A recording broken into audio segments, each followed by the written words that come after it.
al siguiente punto quiero hacer una visión también económica o objetiva en relación al principio de que consideramos un ciudadano es fundamental, que tampoco es inmutable, porque se puede cambiar, pero es un principio, en el que consideramos que es sano y además necesario que todas las entidades que puedan autofinanciarse por sí mismas y que no dependan ni estén vinculadas sus subvenciones a su subsistencia.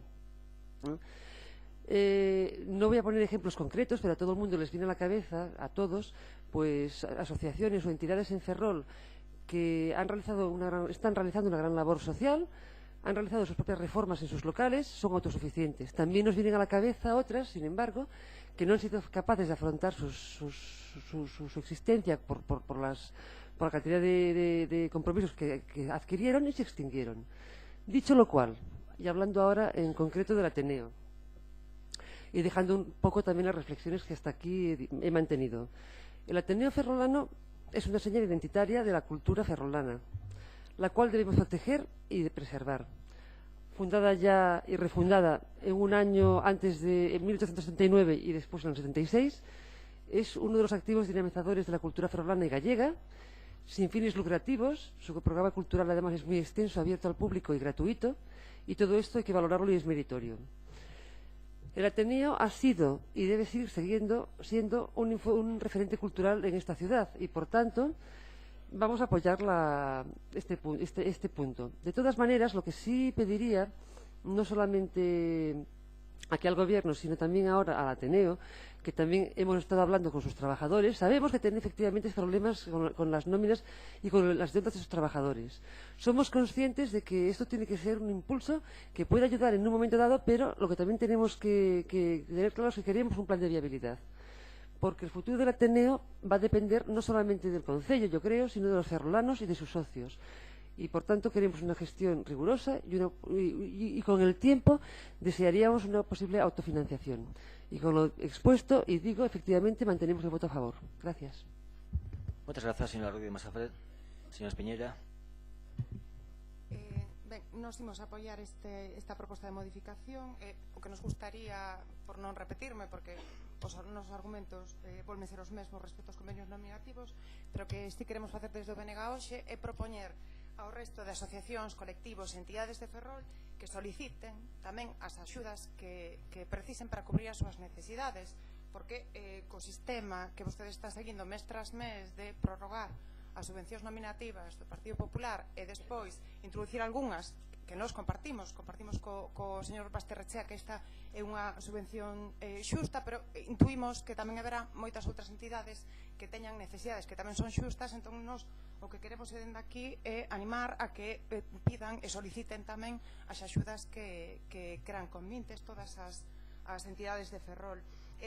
Simplemente, na argumentación desta proposta nos gustaría volver a destacar que a desculpa da prórroga dos orzamentos como argumento para solicitar esta modificación do anexo de subvencións é absolutamente injustificable. Presenten vostedes, por favor, uns orzamentos, cuns criterios para repartir as axudas nominativas e así solucionaremos este problema. Por outro lado, cando falamos de xustiza respecto á concesión das subvencións, o noso punto de vista é que esa xustiza debe basearse en criterios que non sexan discrecionais, non en decisións políticas puntuais, senón nos criterios que negociemos entre todos e todas os que formamos parte desta corporación municipal. Grazas. Moitas grazas, señora Espiñeira. Polo Partido Popular, señora Martínez Beceiro. Muchas gracias, señor alcalde, y buenas tardes, noches a todos los presentes. Realmente, bueno, pues este punto es un punto que ya se intentó tratar el mes pasado y de alguna manera entiendo que por no llegar a los acuerdos necesarios se retiró. Y es significativo, bueno, pues que se traigan hoy dos puntos en donde se hablan de convenios nominativos, se habla de la justicia o no justicia o la discriminación a la hora de hacer convenios nominativos y, bueno, no vamos a repetir el debate que se realizó pues, hace escasos minutos y las posturas están más que claras, pero realmente llama un poco la atención que se considere justo para todos, parece ser, este convenio y que hace un mes algún partido, hablo del BNG, pues parecía que no lo tenía tan claro la justicia. No sé si era porque era a través de un convenio nominativo o por el objeto del convenio en sí. Realmente nosotros, bueno, pues de igual manera que hicieron el resto de los miembros de los grupos políticos, creo que tuvimos la oportunidad también de hablar con personal del Ateneo y realmente, bueno, pues la situación en la que está, bueno, pues nos la han manifestado y compartimos la necesidad, bueno, pues por supuesto de la dignidad de mantener un puesto de trabajo. El concejal responsable del área nos ha garantizado que este convenio nominativo va en base a financiar y subvencionar actividades culturales. En ese sentido, nosotros, por supuesto, mostramos, yo creo que ya de primera manera, bueno, pues no estar en contra, precisamente además por la coherencia de que es un convenio nominativo.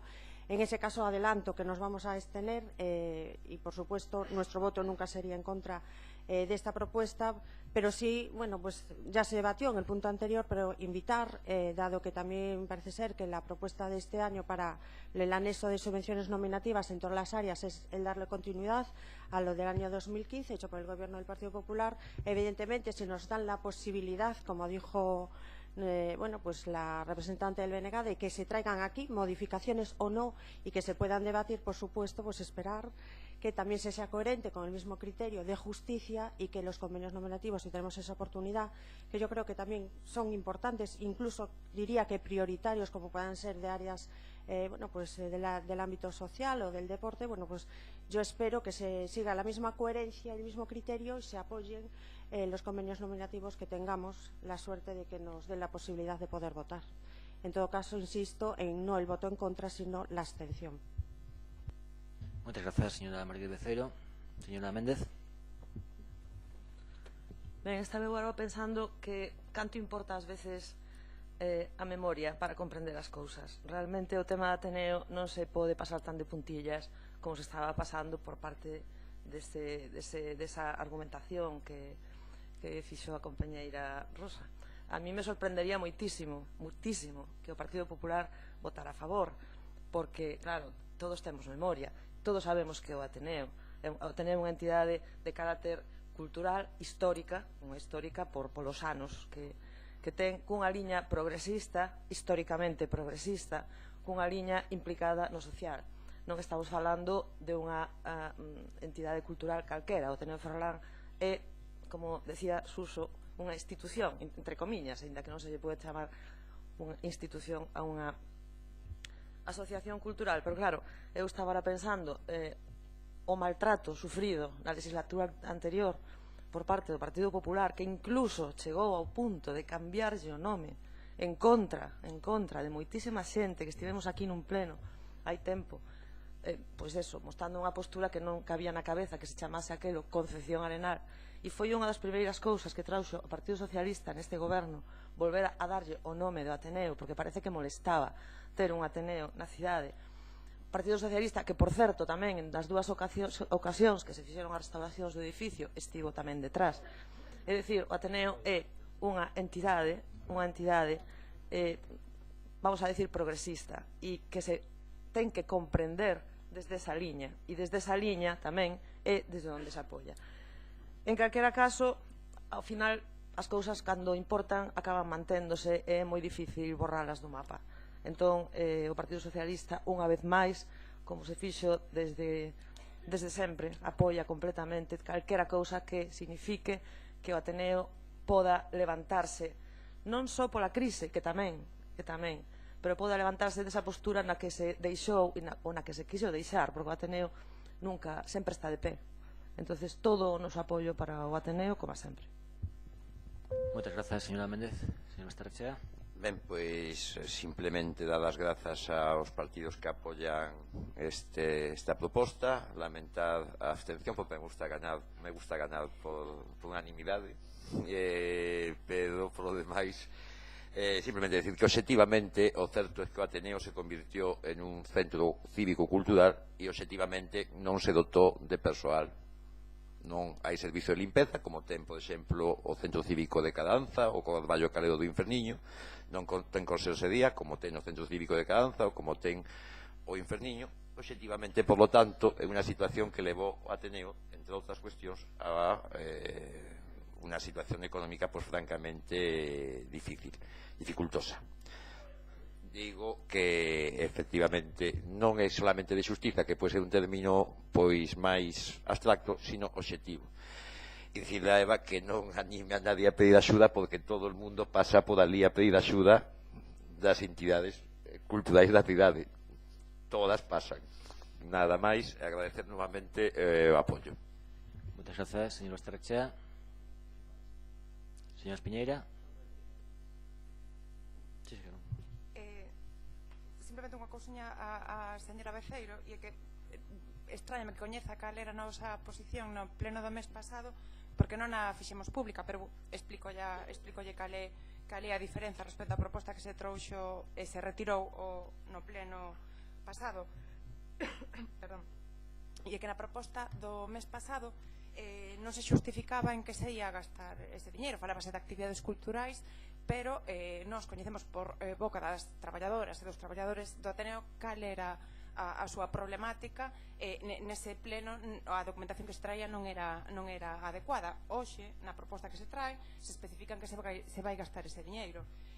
Mira unha cousa, nós non estamos a favor dos convenios nominativos. O que sí que é certo que entendemos que teñen que existir cando se xustifique e de forma excepcional en que se vai usar ese diñeiro. Nos entendemos que actividades culturais era un termo moi xenérico que non se concretaba, e entendemos que hoxe sí sabemos en que se vai gastar este diñeiro. Ademais, entendemos outro aspecto en que entendemos que sería discriminatorio non aprobar esta proposta de hoxe, é que respecto a outras subvencións como a da Semana Santa do pleno do mes pasado, pero outras tamén foron aprobadas mesmo sen pasar polo pleno, así que non aprobar hoxe esta subvención sería un trato absolutamente discriminatorio para co Ateneo.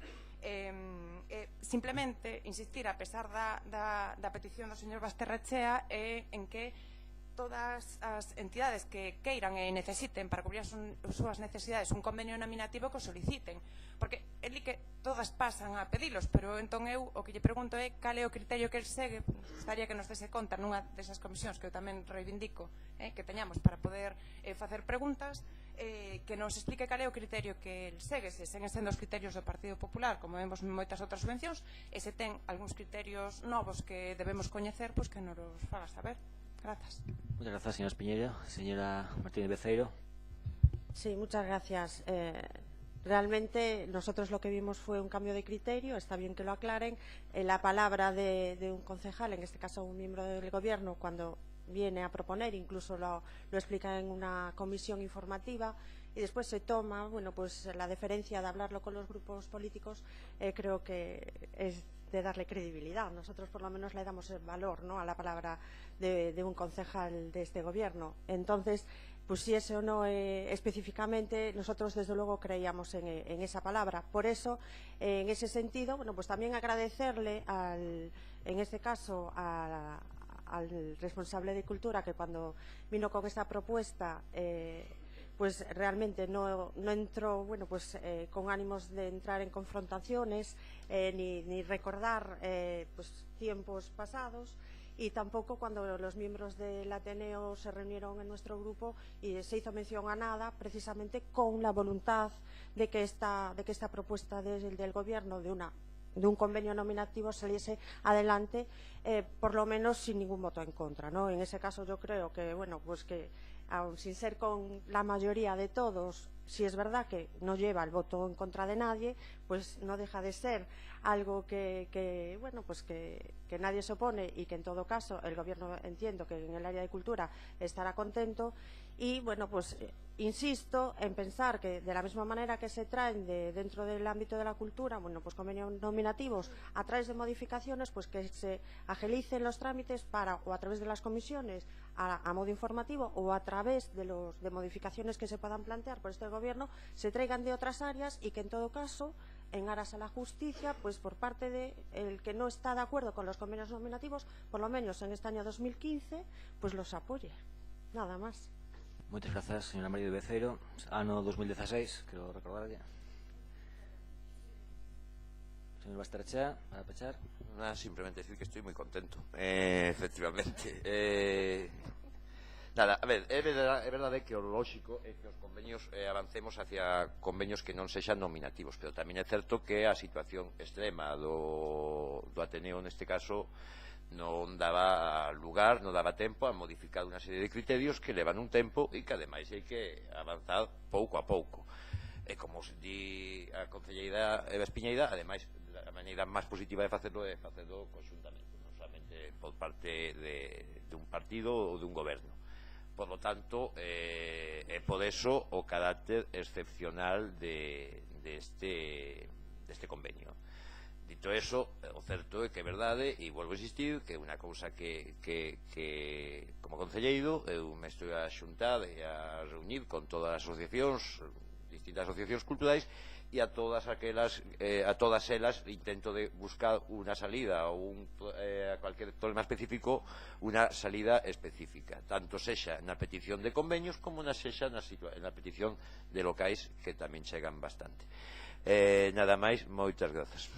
Moitas grazas, señor Basterrechea. Votamos este punto. Votos a favor? Votos en contra? Abstencións? Queda aprobado por 14 votos a favor e 11 abstencións. Moitas grazas. Parabéns ao Ateneo, Ferrolán. Pasamos ao punto número 9. Dar conta das vítimas mortais por violencia de xénero dende o 17 de febreiro ata o 15 de marzo de 2015. 16. Ben, pasamos ao apartado de mocións. Antes de comezar, resaltar que a moción número 10, presentada polo Grupo Municipal de Ciudadanos, foi retirada a petición propia, polo tanto non entramos a debatila. E como ven sendo habitual, cando hai unha intervención pedida en relación a unha das mocións, damoslle prioridade, polo que imos empezar polo punto número 16, que é a moción do Grupo Municipal do Partido Popular. Sí, señor alcalde, antes de nada más una matización, querría intervenir simplemente para explicar por qué sí, sin ningún problema. Vamos a ver, simplemente la moción se retira porque efectivamente me ha dicho la concejal de urbanismo que el mirador de Monteventoso ya está precisamente, se está en aras por este ayuntamiento de incluirlo en el catálogo de paisajes gallegos, con lo cual carece de sentido la moción. Nada más era matizarlo y explicarlo. Gracias. Moitas grazas, señora Rodríguez Masafre. Entón, retomamos como punto seguinte o 16, que é a moción do Grupo Municipal do Partido Popular para a adhesión do Concello á iniciativa Meta 2017. Hai unha palabra pedida por parte de Paula Gárate Formoso, en calidade de xerente de ASCM. Ti non debe ser Paula, polo que vexo, pero...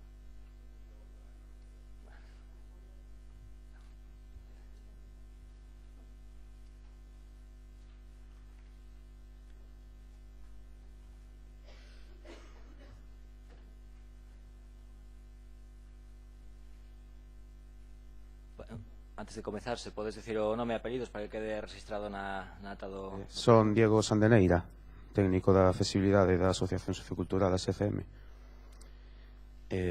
Vale, podo expoñer xa, non? Sí, sí. Vale, en principio, boas tardes a todas e todos.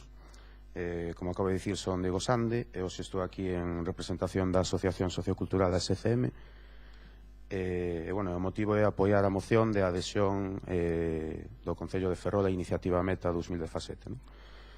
Vou facer unha breve exposición. En principio vou a definir un pouco en que consiste dita iniciativa. A iniciativa Meta 2017 nace co gallo de conseguir a declaración institucional do ano 2017 como ano da accesibilidade universal e abordar o seu triple enfoque físico, sensorial e cognitivo.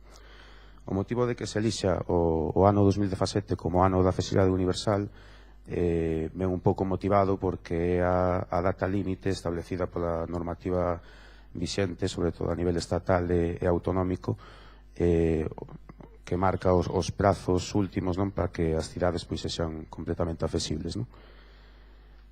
Neste momento a iniciativa conta coa adhesión de numerosas entidades, organizacións, profesionais e diferentes administracións públicas, coa presenza de cada vez un maior número de concellos a nivel nacional. Dito isto, en que consiste a iniciativa, que en primer lugar é declarar institucionalmente o ano 2017 como o da accesibilidade universal. A Asociación ASCM, en base a isto, solicita o apoio do Pleno reunido no día de hoxe para a aprobación de dita moción de adhesión á iniciativa Meta 2017 polos seguintes motivos. Dito apoio, máis cun acto simbólico, debería desembocar na execución de políticas permanentes con asignación de partidas presupuestarias regulares que teñan como obxectivo acadar a plena integración das persoas con discapacidade en todos os ámbitos, tanto urbanístico como nos transportes, comunicación e novas tecnoloxías.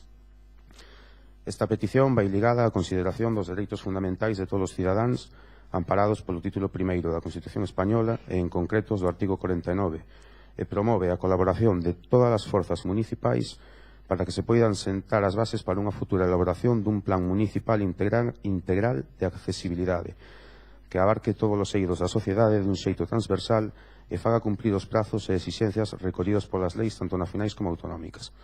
Ben, feita esta exposición, quería tamén por como exemplo de todo isto, además falouse aquí anteriormente da Sociedade Galega de Historia Natural, mencionar que, bueno, hai outros representantes da asociación aquí que vinieron hoxe comigo, que venen en cadeira de rodas, mencionar que a Sociedade Galega de Historia Natural ten instalado un ascensor dende fai case 10 anos, ou non sei exactamente, falo polo que me dixeron os empregados da sociedade, pero non está operativo.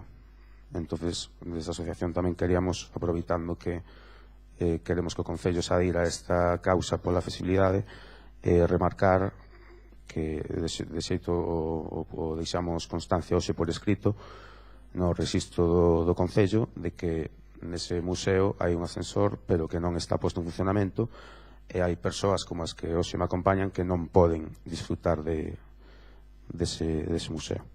E nada máis, moitas grazas pola vosa atención. Moitas grazas, Diego. Presentando a moción do Partido Popular, señora Martínez Beceiro. Sí, voy a ser breve porque, bueno, la exposición de motivos entiendo que todo el mundo tuvo oportunidad de leerla. La oportunidad que tuvo ahora Diego de mostrar lo que es, bueno, adherirse a Meta 2017, teniendo en cuenta, bueno, este año como denominado año de la accesibilidad universal, bueno, pues simplemente hacer un pequeño recorrido de cómo, bueno, las personas que tienen diversidad funcional, bueno, pues fueron normalizando, bueno, pues su diversidad funcional de alguna manera, bueno, pues adquiriendo derechos que tenemos todas las personas simplemente por ser personas y que, bueno, incluso los términos, bueno, pues de alguna manera eran discriminatorios y fueron evolucionando, pero no solo hay que evolucionar los términos, simplemente, o sea, pasar de un término que habla de discapacidad, que quiere decir que son, bueno, menos capaces que el resto de las personas por tener diversidad, a hablar de la diversidad funcional con un término y un ámbito más universal, hablando de las capacidades de todas las personas de distintas maneras, de las distintas posibilidades de igualdad de posibilidades a nivel social, de poder disfrutar de todos los recursos sociales y económicos y de tener movilidad, pero bueno, abriendo un poco lo que es la mente en el tema de accesibilidad y no quedarnos solos en las barreras arquitectónicas, que es lo más visible, que bueno, era un hecho palpable que a nuestra ciudad nos queda mucho por hacer, ¿no? Simplemente en cuestión de movilidad a través de las aceras o de acceso incluso a edificios públicos, ¿no? Que sería un primer ejemplo a tener socialmente. Simplemente, bueno, como propuesta de una entidad que representa a un número importante de personas que, bueno, pues que tienen diversidad funcional y que, bueno, como en la exposición de motivos también se dice, nadie está libre de que, pues, o por problemas de enfermedad o por problemas accidentales o lo que sea, también pueda en algún momento sufrir algún tipo de diversidad funcional. Evidentemente yo creo que es algo que en los que todos estamos concienciados, pero sí es verdad que nos queda mucho por hacer. Entonces, adherirnos a esto quiere decir no solo un gesto, sino intentar, bueno, pues mejorar las políticas sociales, mejorar, bueno, pues todo tipo de tanto iniciativas públicas a través de iniciativas políticas, como también dar ejemplo para las iniciativas privadas, para ir avanzando y evolucionando de igual manera que fueron avanzando simplemente los términos, ¿no? Para definir este modo de vida que tienen las personas con diversidad funcional. me remito a poder apoyar a lo que la asociación ASCM nos proponen. Entiendo que es algo que nos va a unir a todos los miembros de la corporación y que hagamos traslados para que seamos un ejemplo de concello que quiera adherirse a esta meta 2017 y que de ahí también salgan propuestas en las que todos podamos pues participar para ir mejorando la accesibilidad tanto a la hora de movilidad. Y bueno, ahora miro para María y recuerdo que tenemos una ordenanza municipal que está en el área de urbanismo que fue además hecha con participación de entidades sociales de nuestra ciudad, y creo que es conveniente darle celeridad y que se va a iniciar en breve lo de los pasos de peatones, que también son muestras de la intención de un concello de ir avanzando y dar pasos adelante. En ese caso, simplemente me remito a pedir el apoyo tal y como nos lo traslada la asociación y no sé si es apresurarme mucho el adelantarme a darles las gracias a los miembros de la cooperación por el apoyo que espero que podamos tener en general. Muchas gracias, señora Martínez Beceiro. Señora Rodríguez Mazafré. Sí, gracias. Bien, en Ciudadanos entendemos también como prioritaria la plena inclusión en igualdad de las personas con diversidad funcional. Por eso creemos que es una buena propuesta la adhesión del Concello de Ferrol a la iniciativa Meta 2017 y que trae hoy el Partido Popular. La ciudad no debe ser un obstáculo para las personas con diversidad funcional. Es cierto, efectivamente, como ha dicho hace un momento la señora Beceiro, que el Concello ha tenido preocupación durante estos años, en estos últimos años, por la movilidad y el acceso. Así se ha hecho patente precisamente con la aprobación del plan de 200 pasos en estas últimas fechas, que se va a hacer efectivo, pero es necesario avanzar más. Se precisa un compromiso activo por parte del Concello para que participe en aquellas acciones que destinadas a sensibilizar, a difundir y a mejorar la calidad de la vida de todas las personas que tienen ciertas dificultades a través de medidas de accesibilidad y de igualdad. Efectivamente, como también se nos ha dicho, la iniciativa Meta surge en el 17 o tiene de referencia el año 2017 como referencia al 4 de diciembre de 2017, que es el límite temporal a la legislación española para construir entornos accesibles y con condiciones accesibles para las personas de diversidad funcional. Y en ese sentido vamos a apoyar esta moción, no tenemos mucho más que decir, estamos encantados de esta propuesta y creemos que el Concello tiene que adherirse. Gracias. Muchas gracias, señora Rodríguez Mazafré. Señora Espiñeira. A mí o que me gustaría en primeiro lugar comentarlle a Diego, representante de ASCM, que comparto moitas cousas que el dixo, fundamentalmente, que iniciativas como esta non queden en actos simbólicos, sino que se fagan efectivas. E ademais gustaríame tamén comentarlle, darlle unha pequena explicación sobre o porqué o ascensor da Sociedade Galega de Historia Natural non funciona, e que o Concello non é o propietario do edificio, entón non lle poden dar a licenza. Estábamos debatendo sobre isto antes, así que a aclaración eu penso que non está de máis. A accesibilidade universal, lógicamente, para o Bloque Nacionalista tamén é unha prioridade. A mí gustaríame, por non repetirnos, estamos facendo unhas exposicións nas que compartimos moitos conceptos, pero gustaríame destacar dúas cousas, e é que a cuestión da sensibilización e a formación en materias de accesibilidade debe ser unha prioridade tamén. Todo isto acompañado, lóxicamente, de actuacións concretas que debemos facer desas administracións para conseguir realmente cambiar as cousas. Moitas veces atopamos barreiras arquitectónicas que para moitos e moitas de nós son invisibles, non as vemos, non nos damos conta de que son un problema até que realmente non sufrimos, non temos que superalas.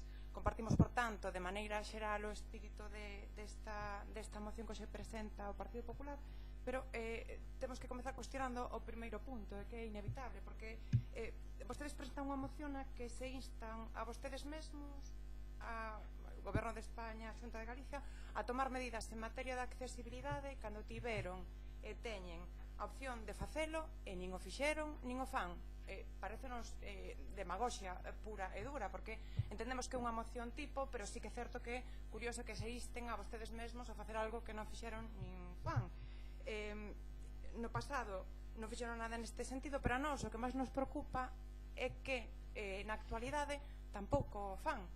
Nos o que máis nos preocupa, podemos deixar o pasado atrás, pero que na actualidade nin a Xunta nin o Goberno de España se caracterizan por facer investimentos especiais neste tipo de cuestións, así que para nós o problema é que se soliciten a sí mesmos facer algo que poden facer e non fan, é absolutamente contradictorio. Ademais, vostedes no punto terceiro instan ao Goberno municipal a creación dun plan de accesibilidade universal para a cidade. Neste sentido, facer un comentario a señora Beceiro. Desde o noso punto de vista, un matiz que queremos facer a este punto tamén é que nestas cuestións, nesta materia en concreto de accesibilidade, a nosa postura que se debe ir a cuestións concretas, que moitas veces quedamos en declaracións e intencións, en abstraccións, nos pensamos que se debe ir a cuestións máis concretas. Cuestións concretas como, por exemplo, o que vostede comentaba das adaptacións dos pasos de peóns que se van desenvolver, que se están desenvolvendo, que se van desenvolver moi pronto, mediante unha modificación de crédito que nos parece de xustiza recordar hoxe, na que nós, o Grupo Municipal do BNG, pedimos que se incluíse unha partida para accesibilidade e que se vai empregar en cuestións do que estamos tratando agora, da accesibilidade. Nos parece de xustiza lembrar que isto foi iniciativa nosa, que é un tema que nos preocupa. Vostedes instan ao Goberno Municipal a creación deste plan, que nós consideramos, como lle dicía, que é unha abstracción, cando nós consideramos que, aínda que se poden facer moitas outras cousas, algo si se está facendo. Entón, nos gustaría que se fixeran propostas máis concretas. Neste sentido, nos imos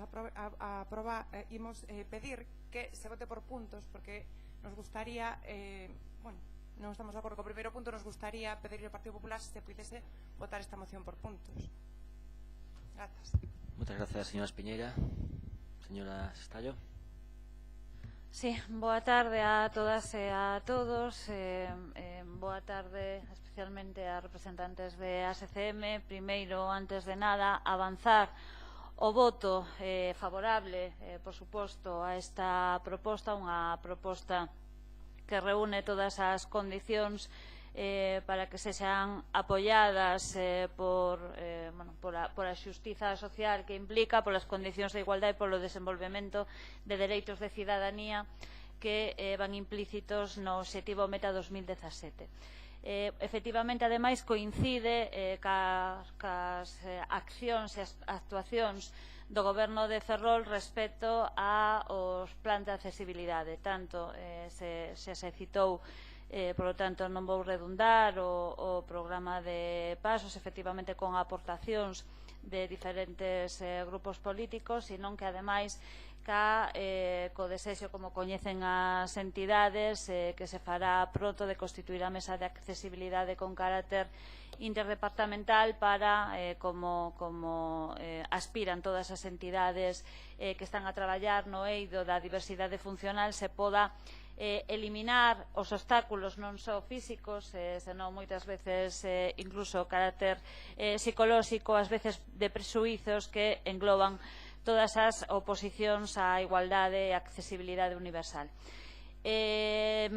Nos parece, dende logo, o Concello de Ferrol poden contar co apoio, coa adhesión e co apoio implícito desenvolvendo, concordo co que decía a señora Espiñeira, con accións concretas que teremos que desenvolver entre todas e todos nesas mesas de accesibilidade para que non queden nun único principio. Os principios xa están recollidos, non o do 2017, pero sí que xa están recollidos os dereitos de accesibilidade universal e de acceso en condicións de igualdade para todas as persoas con independencia da súa diversidade ou da súa discapacidade según os textos internacionais, como dende a Asamblea das Nacións Unidas, especialmente dende 1992, cando se declaraba o 3 de decembro como Día Internacional para as Persoas con Discapacidade ou con diversidade funcional, como ten avanzado a linguaxe. Pero sí é certo que necesitamos isto, nos alegramos de que o Partido Popular tamén inste a Xunta de Galicia e ao Goberno de España, que espero que cambie pronto de cor, porque o certo é que tamén a Lei de Promoción de Autonomía Persoal e Atención á Dependencia ten sufrido enormes recortes nos últimos anos do gobernos do Partido Popular e, sen dúbida, dentro do objetivo 2017 se ten que contemplar e se contempla pola plataforma a promoción da autonomía persoal e, polo tanto, incompatible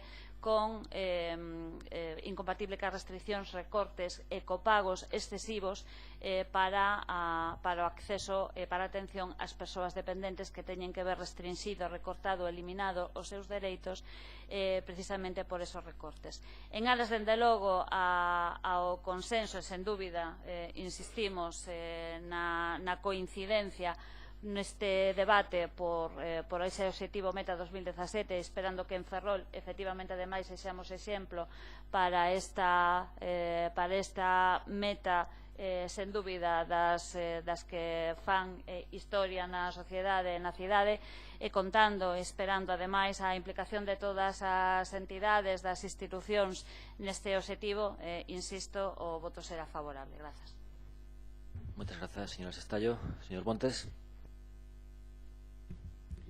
Ola, que tal? Boa tarde a todos e a todas. Congratulámonos da grata presencia de numerosos veciños e veciñas deste Concello, así como da presencia dos compañeiros e compañeiras dos medios de comunicación, o cal evidencia que convertir o Concello de Ferrol nun centro de debate pois ten o seu seguimento. Antes de empezar con esta moción, gustaríame preguntarlle a Diego si acepta incluir un quinto punto na moción para facela máis inclusiva e máis compartida entre todos e todas, que sería comunicar, este quinto punto sería comunicar a adopción destes acordos á plataforma Meta 2017 e a todas as entidades de diversidade funcional do Concello de Ferrol. Esa é a cuestión que nos gustaría incluir na moción. Dende o Grupo Municipal de Ferrol en Común sumámonos apoiaremos o contido total da moción, sin necesidade de votar por puntos, pero bueno, tamén aceptaremos se o propoñente así o dispón votar por puntos. Entendemos que as administracións e a sociedade no seu conxunto, dentro dos distintos ámbitos da realidade, teñen que construir un modelo que garanta a accesibilidade para todas as persoas, xa que de outro xeito construímos un modelo democrático deficitario en igualdade e en xustiza. É certo que houve importantes avances dende o ano 1992, no que as Nacións Unidas proclamaron o 3 de decembro como Día Internacional das Persoas con Discapacidade. Pero aínda queda moito por camiño por recorrer. Esta iniciativa, impulsada por diversas organizacións que loitan pola inclusión das persoas con discapacidade e que buscan favorecer a accesibilidade en igualdade aos recursos e aos seus dereitos como cidadáns e cidadáns. Esa accesibilidade universal creemos que é unha cuestión clave na construción da cidadanía, e tamén é unha cuestión principal para construir unha sociedade máis xusta e igualitaria. Pensamos, máis aló da moción, e as responsabilidades das distintas administracións, non só no ámbito local, senón no autonómico ou no estatal, en favorecer os dereitos e as liberdades de todas, pero especialmente das persoas discapacitadas que sufren habitualmente situacións de vulnerabilidade, como son os abusos ou as desigualdades no acceso aos recursos e aos seus dereitos. Cando falamos da accesibilidade, tamén temos que incluir nese termo cuestións como a propia temos que incluir este termo como parte da nosa propia identidade como cidade, facer deste Concello unha cidade xusta e igualitaria que poda ser accesible para todas, conformar esa identidade como parte da cidade que queremos construir. Non se trata non únicamente de adaptar, senón de deseñar unha sociedade sen barreiras. Non só falamos de barreiras físicas, senón tamén dende un punto de vista da comunicación coa administración. É aquí onde falamos de transparencia, de superar esas dificultades na comunicación coas persoas con discapacidade, na que nas administracións temos que facer un esforzo para que a comunicación non sexa unha barreira máis. As políticas para promover a accesibilidade teñen que ser inclusivas, xa que non só hai que derrotar as barreiras, senón normalizar a situación das persoas que sofren algún tipo de discapacidade, tanto cognitiva, sensorial como física, e fomentar a convivencia entre todos en condicións de xusticia e igualdade, conformando unha convivencia democrática, libre, entre todas e entre todos. Moitas grazas, señor Montes. Antes de continuar, quería preguntarlle o Grupo do Partido Popular se tería inconveniente en votarlo por puntos, engadir este punto número 5 como emenda de Ferrol en Común. No tenemos ningún inconveniente en la votación por puntos y lamentar que se pida la votación por puntos porque es verdad que viene a través de un partido político, pero que es una propuesta de adhesión que nos hace una entidad, un colectivo que representa a muchas personas con diversidad y que insta al Gobierno de España, y no lo veo nada nuevo que un gobierno, o sea, que un partido político pueda instar al gobierno de su país, que esté gobernando por su mismo partido político, porque todo es mejorable. El propio gobierno municipal se insta a sí mismo muchísimas veces cuando se supone que está trabajando y se insta para mejorar en su trabajo, ¿no? En todo caso, no sé si el inconveniente de no poder votar genéricamente la moción en bloque sería lo del plan de accesibilidad universal, porque entiendo que la intención de denominar plan de accesibilidad universal es nada más y nada menos que llegar a esa meta de 2017 de entender la accesibilidad en el sentido más amplio de la palabra. Precisamente hacía referencia pues ahora el portavoz de Ferrol en Común de políticas inclusivas, hablar de la accesibilidad no solo en plan de pues barreras arquitectónicas, sino facilitar la comunicación. También se hablaba aquí de sensibilizar, educar y dar derecho de igualdad de oportunidades, y entiendo que un plan después contempla concreciones de compromisos. En todo caso, si simplemente se van a adherir a puntos, sinceramente sería un poco lamentable no llegar a que toda la corporación pudiera votar, como parece que se ha manifestado aquí, un consenso para que sea el concello, la corporación, la que se adhiera a esta iniciativa de las entidades sociales. Y agradecer el voto favorable. Entiendo que si tenemos discrepancias en las exposiciones de motivos, y algunas incluso me parecen injustas, porque decir que no se hizo nada tampoco sería justo, porque, a ver, hablando anteriormente de convenios nominativos justos y de justicia, aquí se han hecho convenios nominativos por parte del gobierno anterior que creíamos justos, precisamente con entidades que representan a colectivos que tienen una gran problemática dentro de la inclusión y de los derechos. Y precisamente para favorecer esa lucha constante en la que tenemos que estar todos. Hablábamos y hacía referencia a la responsable de urbanismo de que tiene en su posesión en el negociado de urbanismo una ordenanza municipal trabajada con colectivos, hecha por el gobierno anterior, que es un borrador, y que le tiene que dar trámite para que por lo menos se pueda aprobar inicialmente. El proyecto de los pasos de peatones también viene del gobierno anterior. Convenios con personas y colectivos que tienen diversidad y que no son tan visibles como los problemas de movilidad, que aquí también se hablaba, para poder tener una fácil comunicación principalmente y prioritariamente con la administración pública, pues también se facilitó a través de convenios. Y simplemente recordar el convenio con la entidad de sordos de Ferrol, que yo siempre les hacía referencia a que tienen que luchar porque su diversidad es menos visible que otra, e incluso por estar, entiéndeme, entre comillas lo digo, muda, pues parece que no existe. En ese caso yo creo que siempre se puede mejorar, pero cuando son iniciativas que parten además de plataformas y de entidades, yo creo que siempre sería razonable que se llegara a porque creo que el fundamento nos une a todos, ¿no? O sea, el objetivo de la moción yo creo que nos une a todos. Perdón, respecto ao punto número 5. Por supuesto, no hay ningún problema, es de coherente el que se le haga traslado a la plataforma, por supuesto, aceptamos la acción. Comunicar a outros grupos de diversidade funcional da cidade a plataforma Meta 2017, creo que era. Sí, sin problema ninguno. Señor Espiñeira. Simplemente para contestar que retiramos a petición de votar por puntos.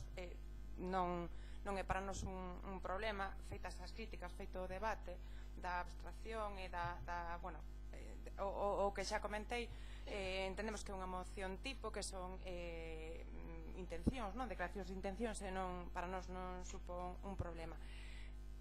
Un apuntamento nada máis pequeniño. Cando eu dicía que vostedes non fixeron nada, eu baseome fundamentalmente, claro que igual fixeron algo, pero baseome fundamentalmente porque calquera que dé un paseo por Ferrol, xa non digo en cadeira de rodas, que non me quero imaginar cun carriño de bebé ou con con peso, con calquera cousa, sabe como temos a cidade, non é? E que é unha das cidades que máis barreiras arquitectónicas ten no noso país e que ten unhas condicións moi negativas. Entón eu imagino que alguén será responsable, serán vostedes polos 4 anos que estiveron e os que estiveron antes, os que estiveron antes e os antes. Entón, quero dicir, igual non é que non fixeran nada, pero o que teño moi claro a nosa postura é que non se fixo suficiente. Grazas. Muchas gracias, señora Espeñera. Señor Estallo, señor Montes. Brevemente, señor Martínez Beceiro. Brevemente, simplemente agradecer pues el cambio de postura para llegar a un acuerdo y que se pueda dar traslado a la plataforma y evidentemente todos somos conscientes de que queda mucho por mejorar en nuestra ciudad, de ahí pues el apoyo pues a esta iniciativa y esta moción, no solo para que se quede, espero que no solo se queden gestos, sino que con la colaboración de todos precisamente en el compromiso de la ejecución de un plan y que Beatriz, como responsable del área de bienestar, pues ya la había anunciado, ¿no? Pues la iniciativa de un plan de accesibilidad en donde nos dará, como también se comprometió, la posibilidad de poder participar para hacer propuestas, entiendo, de la mejora de la ciudad, que podamos trabajar todo conjuntamente precisamente para que no se queden gestos. Muchas gracias a toda la corporación. Muchas gracias, señor Martínez Beceiro. Vamos a proceder a la votación de esta moción. ¿Votos a favor? Queda aprobada por unanimidad.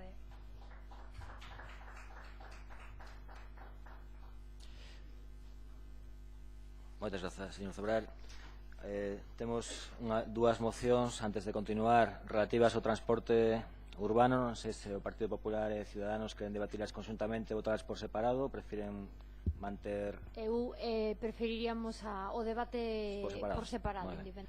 Pois entón, imos co punto número 11, que é a moción do Grupo Municipal de Ciudadanos relativa á reestructuración do servizo urbano de autobuses. Señora Rodríguez Masafrén. Sí, vamos a ver. Antes de nada, creo que todos los grupos municipales recibieron el correo con la modificación que propongo a esta moción y que voy aquí a relatar en un momento. Vamos a ver, donde es ampliar un punto segundo después del primero y añadiendo que se insta al Gobierno Municipal de Ferrol a incrementar la partida económica de los próximos presupuestos municipales relativa al transporte público en una cantidad suficiente que permita la reestructuración y ampliación de las líneas urbanas demandadas por los vecinos, tales, es un ejemplo, como la línea de Ferrol Bello Hospitales, paradas en el Hospital Naval en Novoa Santos, entrada de una línea en la empresa Navantia, mejora de las frecuencias en las líneas de Serantes, Universidad, mejora de líneas y frecuencias en el rural y añadir al punto que pasaría a ser, en vez del segundo, el tercero, cuando se dice instar con urgencia al Gobierno Municipal, a la Dirección General de Movilidad de la Xunta de Galicia, añadirle también al Gobierno Municipal de Ferrol. Eso serían las modificaciones. Entonces, por tanto, el punto 3 pasaría a ser el punto 4. Bueno, non sei se os grupos constalles por correo electrónico ter recibido estas modificacións. Se non recollemos como proposta de emenda, autoemenda en voce, en Gádega neste momento do pleno. De acuerdo. Y bien, y dicho esto, voy a presentar la moción diciendo, vamos a empezar, que una buena en transporte es imprescindible en cualquier ciudad que pretende y quiera alcanzar cuotas elevadas de bienestar. Y, por tanto, el transporte urbano e interurbano o metropolitano en Ferrol es un servicio básico e imprescindible, porque facilita el crecimiento económico, reduce la congestión del tráfico, disminuye la contaminación y rebaja los accidentes. Además, y tal como viene anunciando este Gobierno, reiteradamente, su pretensión de peatonalizar el centro sin una línea de autobuses eficiente y acorde con la demanda sería inviable. Estos días en la prensa han salido muchos datos, entre ellos, y yo creo que lo dicen todo, la pérdida constante de viajeros en estos últimos años del transporte metropolitano, que ha ascendido en 10 años a 400.000 pasajeros. Además, se dan datos en esta moción en la que se llega a la conclusión de que Ferrol es la ciudad, dentro de las 7 ciudades gallegas más importantes, la que tiene la ciudad con el menor presupuesto para el transporte público. Desde Ciudadanos hemos visto con preocupación también en estos días las movilizaciones que realizaron los trabajadores de la empresa concesionaria de tranvías, Y los hemos escuchado porque hemos estado con ellos y sus peticiones son muy concretas. Primero, piden una mayor inversión tanto de la Xunta y después una reestructuración de líneas que se adecúen a la demanda, que dicen que son obsoletas. Los trabajadores, además, han visto y ven sus puestos de trabajo peligrar porque llevan muchos años con reducciones y disminución de pasajeros y además llevan 3 años sin cobrar, renunciando a la paga extraordinaria. Desde la empresa, con la que también hemos hablado, Tranvías, se nos explica también la preocupación en su intento de mantener la plantilla, de su preocupación de invertir en los vehículos y en las nuevas aplicaciones informáticas para fomentar el transporte público, a pesar que además se encuentran en estos momentos en pérdidas. También desde Ciudadanos hemos, a lo largo de estos meses, y ya de otra manera, porque estos días efectivamente hemos estado con trabajadores y empresa, pero también conocemos los problemas de las asociaciones de vecinos. Y generalmente la mayoría de ellas se centran en sus peticiones sobre el transporte en la reestructuración y ampliación de las líneas ya existentes en el transporte urbano. Así pues, el convenio con la Xunta se prorroga automáticamente por anualidades y está muy próxima a la renovación. Debe instarse, y por eso lo solicitamos a la Xunta, a que realice una mayor inversión económica para el transporte interurbano en Ferrol al tiempo que se reestructuran las líneas. Y al mismo tiempo, por eso hemos incluido también el punto segundo, porque consideramos que esa reestructuración en el transporte interurbano también tiene que dotarse, tiene que ser completada con un transporte integral en la parte urbana, y si el concello se decide a apostar por un transporte público de calidad y al servicio de todos los ciudadanos, debe comenzar por mejorar el servicio. Y la mejora del servicio siempre va a pasar por mejorar las rutas, ampliarlas y mejorar los horarios y frecuencias. Y con esto yo doy por terminada mi presentación y espero la colaboración y el apoyo de todos los grupos. Muchas gracias. Muchas gracias, señora Rodríguez Masafré. Señor Rivas. Gracias, señor alcalde. Ben, desde o Bloque Nacionalista Galego consideramos que é unha evidencia que a situación do transporte público nesta cidade está nunha situación de precariedade absoluta, que as conexións cos concellos da comarca e na actualidade e as conexións co conxunto urbano da cidade e o ámbito rural son moi deficientes. E o certo é que nos atopamos con frecuencias de paso ridícula, con poucos recorridos, e ademais non contamos con servizos básicos como pode ser a necesidade de chegar cun transporte deste tipo a ámbitos como pode ser o Hospital Naval ou o Novo Basantos. Os veciños e veciñas desta cidade estamos a sufrir unha permanente reducción nestes servizos de transporte público, con recortes de liñas, frecuencias, en algúns casos coa desaparición de algún servizo. E a precaria situación actual hai que engadirlle as intencións do anterior goberno municipal de reducir todavía máis o número de servizos existentes que rescorren polo ámbito urbano deste concello. O certo é que non estamos a falar de un problema novo, pero parece que o que queremos seguir obviando a súa solución, porque plans de reestructuración son os que levamos sufrindo ao longo destes anos e que tiñan como único obxectivo a rendibilidade económica das empresas concesionarias e que o que foi e o que realmente provocaron foi un servizo irregular, caótico, heteroxéneo.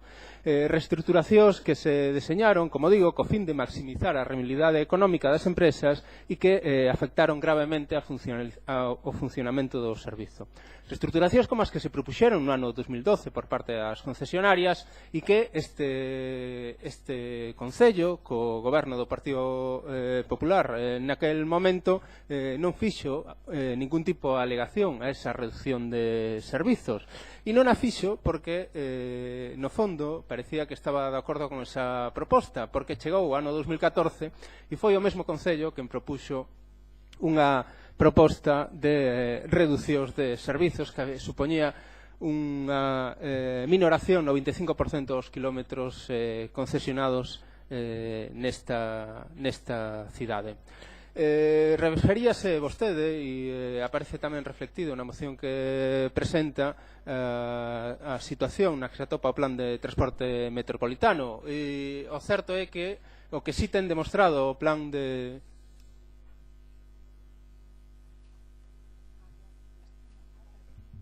favor, que se poda deixar intervir aos voceiros dos grupos políticos. Grazas.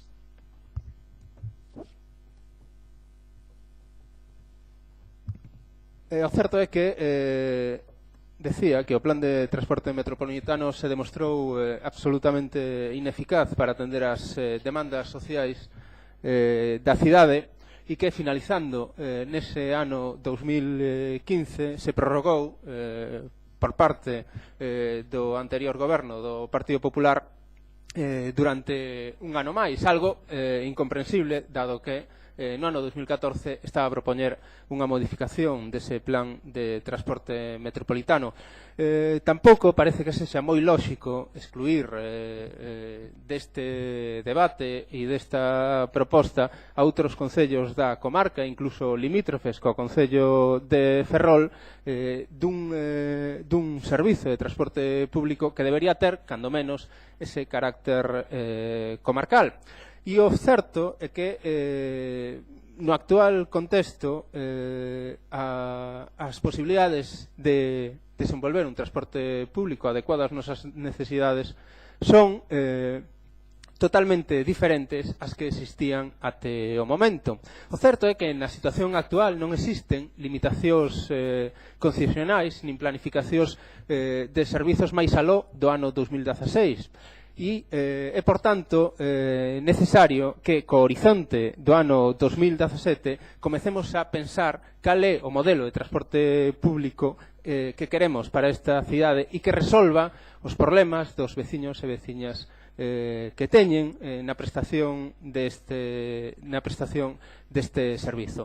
A finalización do convenio do Plan de Transporte Metropolitano prorrogado exclusivamente durante ese ano 2016, sumado á sentenza do Tribunal Supremo que anula as prórrogas concedidas no ano 2010 as concesións de transporte metropolitano, definen, como digo, un escenario absolutamente aberto e, por tanto, seguir falando de reestruturacións ou de modificacións nun plan que xa se demostrou que era absolutamente inútil e precario, non creo que sexa a mellor solución. No actual contexto, e o actual contexto permite que o Concello de Ferrol poida asumir a xestión desas liñas urbanas coa constitución dunha empresa pública de transporte e que, en colaboración coa Xunta de Galiza de servizo a unha cidade cunha poboación confinada ao uso do transporte privado e que ao mesmo tempo está a sufrir o desmantelamento dos precarios servicios ferroviarios actuais.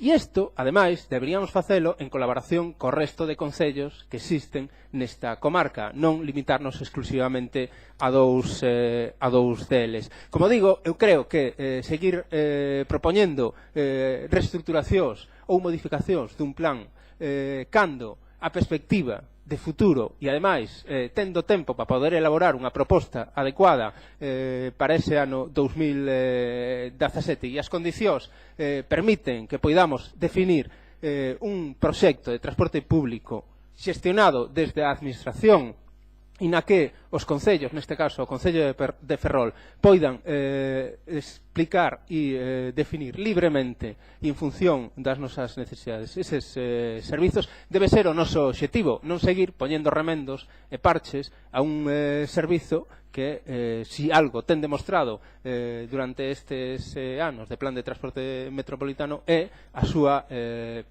absoluta precariedade e cada vez uso máis cautivo por parte dos usuarios e usuarias deste concello. Moitas grazas. Moitas grazas, señor Rivas. Señora Neiros. Sí, muchas gracias, señor alcalde. Pues yo me gustaría comenzar un tema complejo en nuestra ciudad, como es el del transporte público, recordando que la ley que precisamente define las competencias municipales, la ley de bases de régimen local, define claramente también que aquellos ayuntamientos con una población superior a los 50.000 habitantes tienen como competencia propia precisamente la del transporte colectivo urbano de viajeros, competencia exclusiva del Concello de Ferrol y, como del Concello de Ferrol, del resto de entidades locales. Sí que es cierto que la peculiaridad que tiene Ferrol y que la diferencia de otras ciudades es que carecemos de un servicio propio de transporte público urbano y que por eso, bueno, pues desde hace muchos años esta prestación se viene realizando pues a través de estas dos empresas concesionarias. Y es cierto que desde el 2011 tenemos ese convenio suscrito con la Xunta, ese convenio metropolitano para toda el área de Ferrol, que permite ese uso de esa tarjeta y que implica, sinceramente, creo que unos importantes beneficios para nuestra ciudad. Es evidente que los viajes exclusivamente urbanos como competencia propia del Concello, que es, pues tienen que ser abonados al 100% por el Concello, pero no podemos olvidar que todos aquellos viajes de carácter interurbano, de carácter metropolitano, son abonados por la Xunta de Galicia en un 80%, abonando solamente el Concello el 20%. Y a lo que hay que unir otra cuestión que creo que es de relevancia, como es que los transbordos, que hoy son gratuitos para los vecinos, son también asumidos al 100% por la Xunta de Galicia. Sí que es cierto que es curioso pues la inversión que año tras año viene realizando el Concello de Ferrol en transporte público. Se comparaba el dato de esos 4,8 euros por habitante en el caso de Ferrol y en otros ayuntamientos, un ayuntamiento similar, como es el más aproximado, como es el de Orense, en donde son más de 50 euros los que se invierte por vecino, ¿no? Probablemente esa escasa inversión pues guarda relación con el hecho de que Ferrol carece de ese servicio propio. Desde luego, claro que creemos que el transporte urbano de nuestra ciudad necesita una mejora, por supuesto. También creemos y estamos convencidos de que esa mejora pasa necesariamente por una mayor inversión de este Concello y por un mayor compromiso que se tiene que demostrar en esos presupuestos municipales, si es que algún día los tenemos. No podemos plantearnos una mejora de este servicio urbano sin la aportación, sin el compromiso económico del Ayuntamiento de Ferrol. Y la verdad es que, aunque se nos nombra, y yo sí quisiera puntualizar que ese plan de reestructuración en el año 14 fue paralizado, se presentaron alegaciones por parte del Partido Popular y fue paralizado, decir que, en cualquier caso, a mí sí que me gustaría saber, porque ahora no es el Partido Popular el que está gobernando en este Ayuntamiento, que creo que ahora es el momento de que el alcalde y su gobierno defina exactamente cuáles son sus planes, qué es lo que quiere hacer, que diga qué tiene pensado hacer con el transporte público en esta ciudad. Y es que si nos remontamos tiempo atrás, todos sabemos que cuando el partido del alcalde estaba en la oposición no hace tanto tiempo, pues parece que tenía las ideas muy claras de lo que quería y reclamaba más paradas y reclamaba más frecuencias y reclamaba esa línea de Ferrol-Bello, la parada del Hospital Naval, la del Novoa Santos, paradas incluso como eso, la entrada de una línea en Navantia, incluso líneas a los polígonos. Y por eso me gustaría saber ahora si este gobierno defiende conseguir estos aspectos que antes reclamaba, si se ha avanzado algo en estos 10 meses que llevan gobernando, porque desde luego si lo han hecho a nosotros no se nos ha informado. Exigían también, como en la misma línea que manifestaba el señor Rivas, la constitución de una empresa pública de transporte. Y yo pregunto, ¿es su intención, la de este gobierno, la suya, señor alcalde, la de remunicipalizar el transporte en esta ciudad? ¿Van a hacerlo? ¿Van a negociar con las empresas concesionarias? Hablan de la peatonalización del barrio de la Madalena. ¿Es que ustedes piensan llevar a cabo esta peatonalización sin llevar aparejada una mayor inversión en el transporte público, sin un mayor fomento y promoción del transporte público de nuestra ciudad? ¿Qué cantidad piensan ustedes destinar en los próximos presupuestos al transporte público? Esto es lo que nos tienen que empezar a contestar, porque desde luego en estos 10 meses nada hemos visto de avance, de ese avance que antes reclamaban. Ahora, desde luego, quisiéramos saber qué es lo que han hecho y qué es lo que quieren hacer. En todo caso, adelantar el apoyo a la moción presentada por el Grupo Ciudadanos. Muchas gracias, señora Neiros. Señora Fernández Lemos. Boas noites a todos. Moi ben, desde o Goberno Municipal e dende o Partido Socialista imos apoiar tamén esta moción, porque non ven máis que reafirmar o traballo que estamos a facer desde o Goberno neste sentido. Que como sabemos todos e como estamos a falar, o transporte metropolitano de Ferrol, aínda que teñemos a competencia de facer de ter un transporte urbano propio, depende neste momento da Xunta de Galicia. Depende da Xunta de Galicia por moitos factores, entre outras cosas pola continuidade urbana que temos cos concellos de Narón e Needa, e que suporía un transporte metropolitano, facer un consorcio ou algún tipo de asociación con outros concellos para poder ter o transporte metropolitano xestionado polos concellos. Neste momento dependemos da Xunta de Galicia, da Dirección Xeral de Mobilidade, dun convenio que ten determinados obxectivos. Os obxectivos da Dirección Xeral de Mobilidade é o fomento do sector de transporte, a adopción de políticas favorecedoras do uso do transporte público, a mellora de dotación de servicios, a reducción do precio do billete, a instalación de billetes combinados. Todos estes obxectivos que ten a Dirección Xeral de Mobilidade non se están a cumprir. É máis, o servicio é deficiente, a reestructuración de líneas tende a disminuir os traxectos e as frecuencias, e non se fan as labores de inspección, senón é polas denuncias dos propios concellos, e cando se fan o único que conseguen é unha sanción económica, e nin sequera se preocupan de comprobar se se restablecen os servicios que as compañías retiraron. Tampouco se está a cumplir o convenio asinado no ano 2010, no 2011, porque entre outros obxectivos tiña a mellora da conectividade entre redes de transporte, que non se cumple, o incremento de oferta de líneas, que tampouco existe, ou a mellora de información de infraestructuras asociadas ao transporte colectivo, que tampouco hai. O transporte público convertiuse en Ferrol, ou na área de Ferrol, nun medio de pouco competitivo, baixando a súa frecuencia e a súa puntualidade. Como sabemos, e como dixemos antes, a Xunta de Galicia na área de Ferrol é a de menor porcentaxe a subvención, tanto en distancia percorrida como en subvención por habitante, ocupando o último lugar en comparación coas principales cidades galegas. Dende o Goberno estamos a traballar, sí que estamos a traballar na mellora da mobilidade da cidade, incluindo as necesidades de mellora do transporte público que ten que vir acompañadas do avance da peonalización, da restricción do uso do vehículo privado, da implantación, por exemplo, dun carril bus nasquelas zonas onde sexa posible, para agilizar os tempos que se potencie o servicio público de transporte. Somos conscientes tamén da necesidade de inversión. En este sentido, tentaremos dotar dunha partida nese borrador de presupostos que estades esperando suficiente para poder ampliar os servicios existentes. Estamos, por tanto, agora mesmo ante un modelo de xestión pouco operativo, cunha Dirección Xeral de Mobilidade que traballa con pasividade e con tendencia a desaparición do transporte público, se potenciar o seu uso e require unha inversión que faga que as empresas otorguen un servicio que co tempo equilibre a demanda co uso do servicio e que non teña que facer aportacións extraordinarias. Ademais, e como sabemos, a política da Xunta neste senso tamén no que se refire á concesión dos servicios é nefasta e como vimos estes días abogan pola prorrogación dos contratos en tempos máis aló dos que a lei o permite. Polo tanto, seguindo co traballo que estamos a desenrolar nos últimos meses, tanto deste Concello como en colaboración cos concellos da área metropolitana, apoiamos a moción que non ven máis que a reafirmar a política que estamos a seguir neste sentido, reclamando, entre outras cosas, as mellores propostas nesta moción. Moitas grazas, señora Fernández de Lemos. Señor Montes.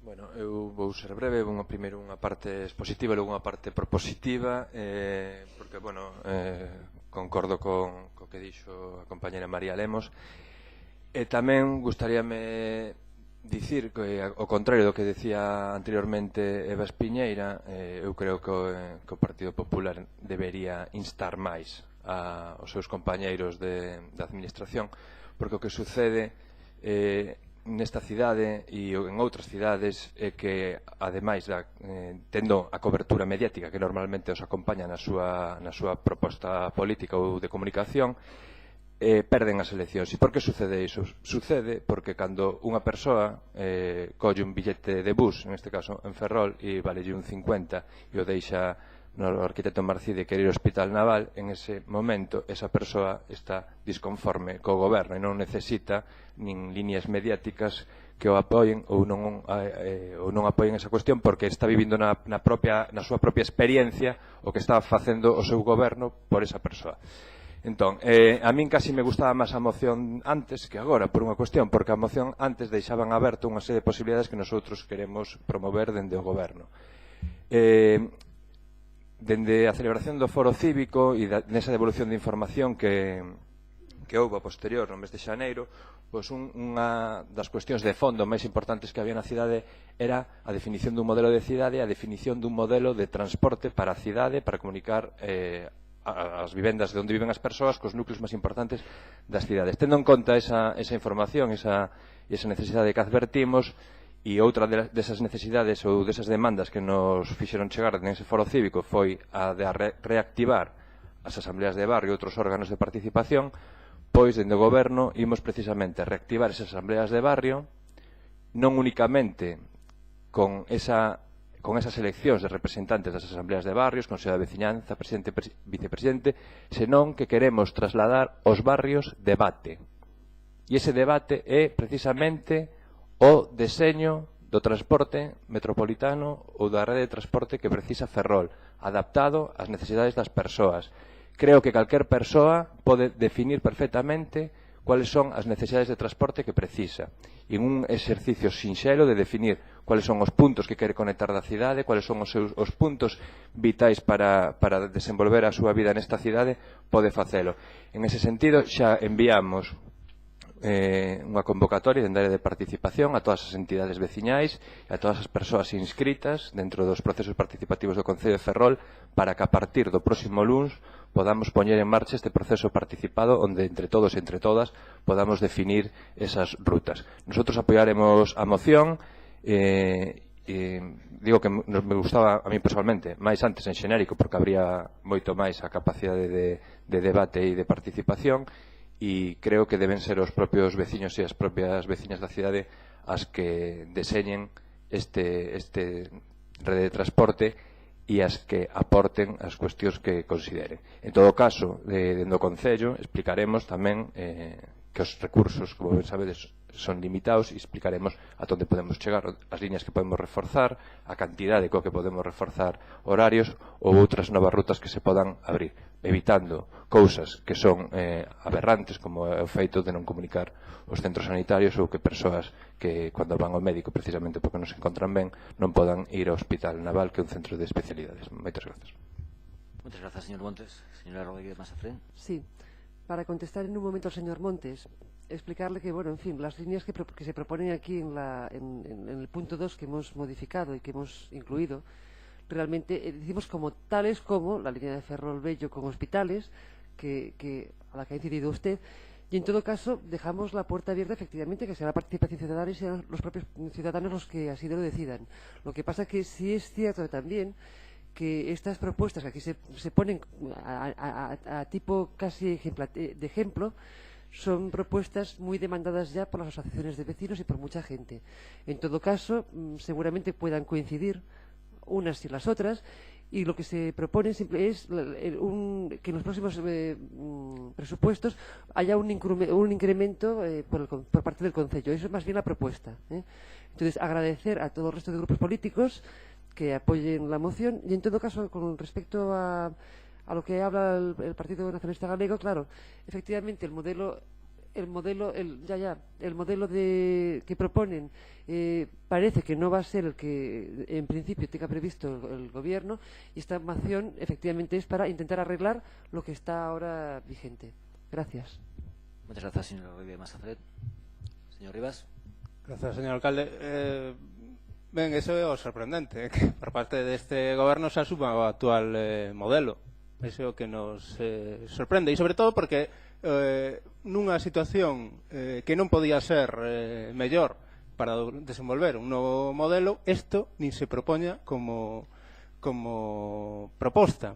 Pero bueno, eu quixera comezar comentando dúas cuestións das anteriores reestruturacións. En primeiro lugar, alógrome que por parte do Partido Popular se asuma que a proposta de 2014 supoñía unha reducción nos servizos e que, por tanto, era perxudicial para os veciños e veciñas desta cidade. Alégrome porque era unha proposta do anterior goberno do Partido Popular a través dun informe que costou 10.000 euros elaborar por parte do anterior goberno e que asumía esa reducción de servizos. E, ademais, esas alegacións que vostede fala foron mesmo cuestionadas por algunha das empresas concesionarias que lle sorprendeu que asumiran as súas reivindicacións e que despois alegaran a las mesmas. Cando non alegaron foron cando no ano 2012 esas empresas concesionarias presentaron unha proposta de reestruturación de servizos e que vostedes deixaron pasar e intentaron silenciar. O problema é que eso saiu á luz e desde o Bloque Nacionalista Galego fixemos unha oposición clara e evidente a esa proposta de reducción de servizos e que provocou a paralización desa proposta. Pero, como digo, foi no ano 2014 cando vostedes decidiron asumila por vostedes mesmos. Pero, en todo caso, é o que sí considero importante e o que como decía, nun contexto que non podía ser máis favorable para desenvolver unha proposta de transporte pública xestionada a través dunha empresa pública por parte deste goberno, nin se propoña esta alternativa. Porque o certo é que no momento actual non existen concesións para a xestión destes servizos. Hai unha sentenza do Tribunal Supremo que estima o recurso da Comisión Nacional da Competencia na que anula as concesións feitas pola Xunta de Galiza para o transporte público por estrada. E polo feito de establecer unha duración superior aos 10 anos que era contraria ao regulamento comunitario. Por tanto, non existen concesións. Está anulada a concesión da Xunta de Galiza. E, en segundo lugar, se o plan de transporte metropolitano finaliza neste ano 2016, como decía, prorrogado polo Partido Popular, tampouco existe ningún tipo de delimitación para definir cales son as liñas que queremos desenvolver nesta cidade en colaboración co resto de concellos desta comarca. Eu insisto, sorpréndenos absoluta pasividade e sumisión ante unha situación que, se algo estamos todos todas de acordo é que podemos calificala de precaria e inasumible. Agardo, por tanto, que cando menos faga unha pequena reflexión e que co horizonte do ano 2017 estamos no mes de abril, poderemos facer algo de aquí a alí. Pero bueno, esto, non sei, sinceramente estou absolutamente sorprendido da súa posición. Muchísimas gracias, señor Rivas. Señora Neiros. Sí, gracias, señor alcalde. Coincido plenamente con la sorpresa que tiene, con la reacción del señor Rivas ante esta situación. Decepcionante. Yo califico de decepcionante la intervención de los dos miembros del gobierno que hoy han intervenido aquí. Estamos hablando de un tema de seriedad absoluta y vienen aquí, señora Fernández, a criticar a la Xunta de Galicia, lo que vienen haciendo en los últimos tiempos. Cuando es una responsabilidad mía, voy a mirar si encuentro alguna administración cercana en la que no esté gobernando y le echamos la culpa al de al lado. Pero mire, le vuelvo a decir, la competencia del transporte urbano es del Concello de Ferrol. Ustedes tendrán algo que hacer. Mire, yo le digo, exíjanle a la Xunta, si no cumple algo, exíjale que cumpla. Es que yo creo que en eso estamos todos de acuerdo, exijan. Pero ustedes tienen su parte de responsabilidad, señora Fernández. Es que, ¿qué les he preguntado? ¿Qué han hecho en estos 10 meses? Conclusión, nada. ¿Qué propuesta me ha comentado usted de lo que han hecho en estos 10 meses? Ninguna. Criticar a la Xunta. Es que la Xunta. Claro, es que la Xunta. Sus esperanzas son gobernar ustedes la Xunta. Pues me parece muy bien, pero mire, ustedes están gobernando en el Concello de Ferrol. Céntrense en sus responsabilidades y dejen de mirar y echar las culpas y los balones fuera. Porque ahora mismo están ustedes gobernando.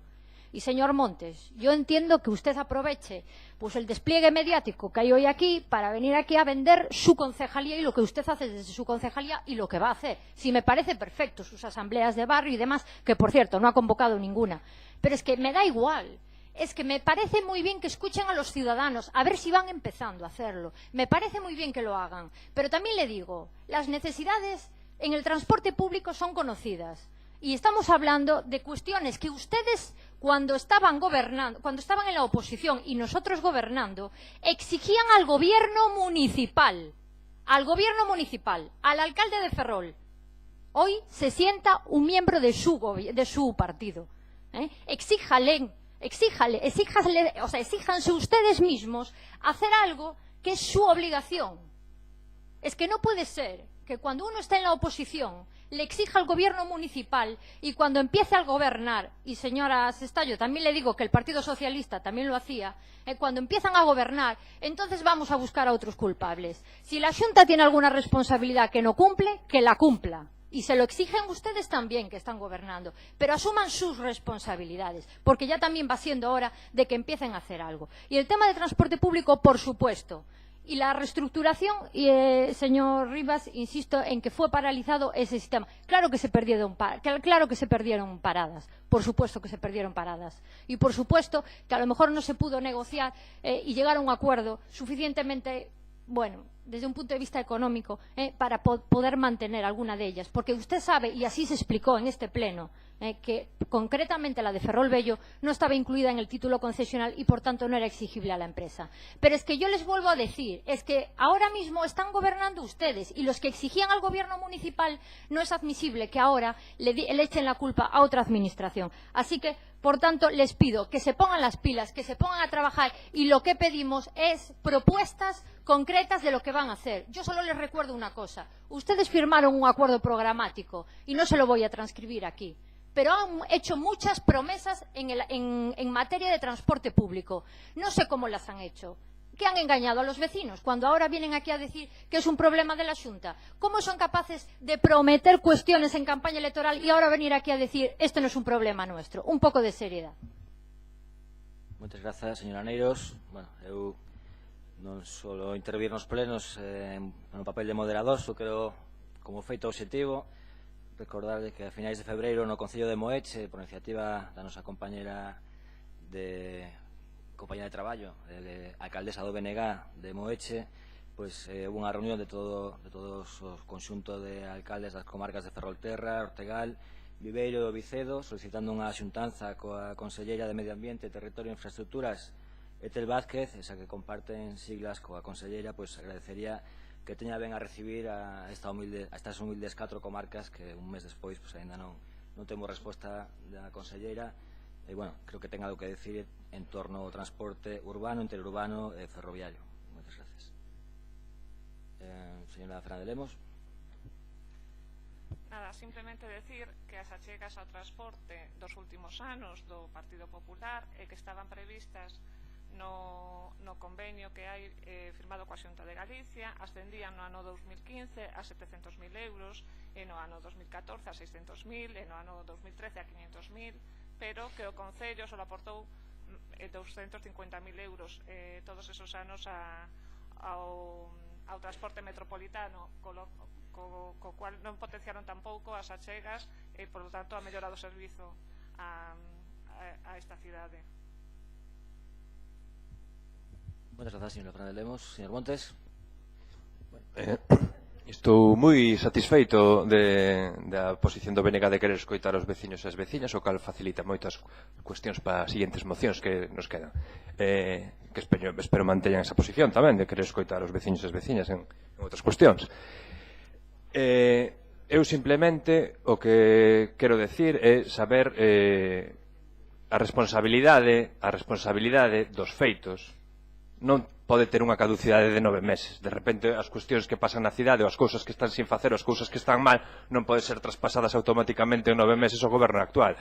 Porque o feito de que o uno ve, porque nosotros collemos o bus, eu personalmente collo o bus, o uno ve, que eu sei que liña é, o uno ve, seguramente, o uno ve, o feito de que o uno ve non deixe o tema do barrio de Ferrolvello, non comunica o barrio de Ferrolvello, pero que sí se desvíe da súa ruta tradicional para ir a Carrefour, eso ten moita tela, Eso ten moita tela, e iso non é unha responsabilidade nosa. Nosoutros imos traballar, como pedía o compañero do BNG, cara 2017, en todas esas cuestións, problemas ou deficiencias das liñas, en tratar de correxilas. E esa definición querémola facer en común cos veciños e coas veciñas de Ferrol, de feito que eles mesmos sexan quen podan definir eses horarios e esas novas rutas que queren abrir, nada máis. Muchas gracias, señora Montes. Señora Rodríguez Masafre, para pechar. Sí, para cerrar simplemente querría agradecer a los partidos que van a apoyar esta moción y les agradecería que, de verdad, o sea, vamos a quizás no pensar si 9 meses antes o después quién tiene la culpa, sino que vamos a intentar instar a la Xunta y comprometernos también aquí con el Gobierno de que efectivamente aumente y incremente esas líneas para mejorar el transporte para todos. Simplemente, gracias. Muchas gracias, señor Rodríguez Masafre. Procedemos a votación de esta moción. ¿Votos a favor? ¿Votos en contra? Queda aprobado por 23 votos a favor e 2 votos en contra. Pasamos a punto número 12, moción de Ferrol en Común dirixida ao Pleno relativa á declaración do municipio oposto á aplicación do TTIP. Señor Montes. Bueno, teño tamén grabado as palabras ao inicio do pleno que pronunciou o compañeiro do Partido Popular Alejandro Lantri, onde decía que enchíamos de cuestións sin importancia, bueno, non recordo como dixo, de emocións carentes de sentido o pleno. O único que quero dicir con isto é que non compartimos para nada a definición de democracia que temos. Por unha cuestión, porque se valeira de contido o que é a administración local, sendo a administración máis próxima aos cidadáns, pois entón o que facemos é evitar que os cidadáns podan falar de cuestións que realmente atinxen as súas vidas, como pode ser o TTIP, e nosotros o que pretendemos é justamente o contrario, que o Concello sexa o centro de debate non só de baches e farolas, que tamén temos que falar delas, pero senón de cuestións como estas. E nun concello como de Ferrol, que ten un regulamento de participación cidadá onde os veciños poden intervir no pleno, pois para nosotros é moi satisfactorio que os veciños e as veciñas de Ferrol podan falar do TTIP. E antes de comenzar a miña intervención sobre esa cuestión, quero poñer un exemplo moi pedagóxico do que está pasando en esta sociedade actual que temos. Temos, por un lado, o TTIP, que permite o traslado a nivel económico, a nivel de mercadorías, libremente por todo o mundo, e temos as cuestións que suceden como acordo entre a Unión Europea e Turquía, onde precisamente a mobilidade das persoas está restringida. Entón, estamos nunha sociedade que favorece o capitalismo e perxudica a vida das persoas. Ben, o Acordo Transatlántico para o Comercio e a Inversión, coñecido polo acrónimo inglés TTIP, é un tratado que se está a negociar na actualidade entre os Estados Unidos e a Unión Europea, supostamente para incrementar o comercio entre ambos asinantes, pero que beneficie claramente a Estados Unidos, xa que o dito tratado supón reducir as barreiras arancelarias co obxectivo, entre comillas, de mellorar a competitividade e o emprego. Un acordo negociado na opacidade máis absoluta. Este acordo busca establecer medidas que favorezan os investidores, limitando a capacidade das administracións públicas para adaptar políticas nas áreas de saúde pública, medio ambiente, protección social e laboral, xerando un organismo independente que supervisará todas as regulacións e os actos normativos da Unión Europea e dos Estados membros. Para Ferrol en Común, isto supón un asalto á soberanía dos Estados e á democracia tanto a nivel central como municipal, cedendo poder a favor dos lobbies empresariais que terán capacidade de influir e de modificar a legislación actual e futura.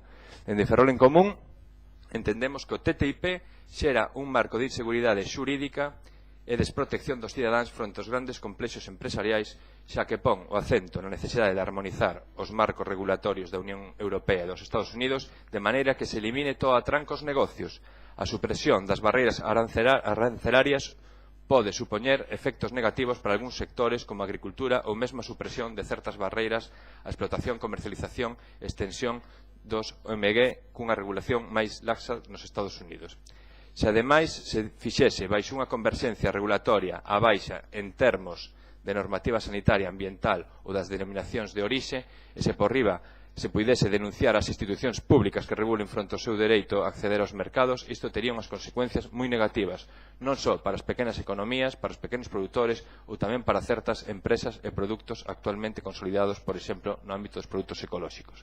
Dende Ferrol en Común entendemos que esta maior liberación das relacións comerciais entre Estados Unidos e a Unión Europea, tal como está concebida, implicará unha rebaixa dos estándares e dos dereitos dos cidadáns europeos e americanos, é dicir, das persoas, dos consumidores, dos traballadores, así como a protección do medio ambiente ou a sobrealimentación enfrontándose aos beneficios das corporacións locais.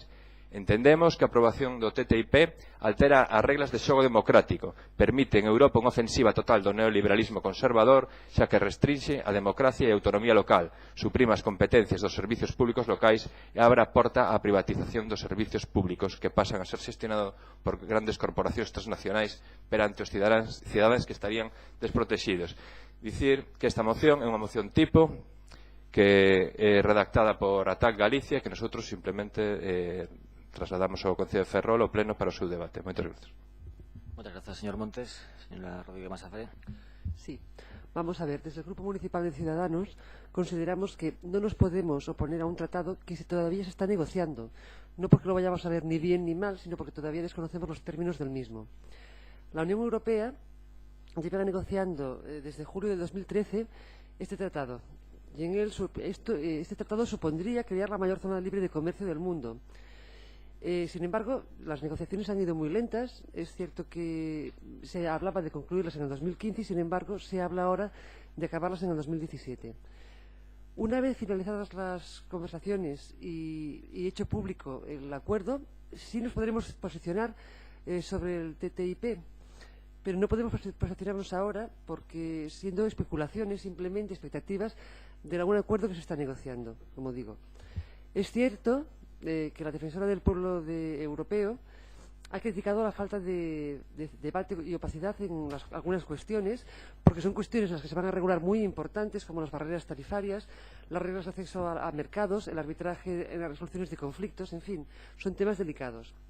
También es cierto que algunos colectivos de la sociedad civil sí han puesto su preocupación acerca del impacto que este tratado puede tener en estándares de calidad de productos europeos. La Comisión Europea ha de procurar mayor transparencia y aún dentro de mantener la confidencialidad de las negociaciones, debe de precisar más información. De hecho, el 9 de octubre de 2014 sí publicó el mandato de negociación dado a la Comisión Europea en el 2013 y sí arrojó cierta luz.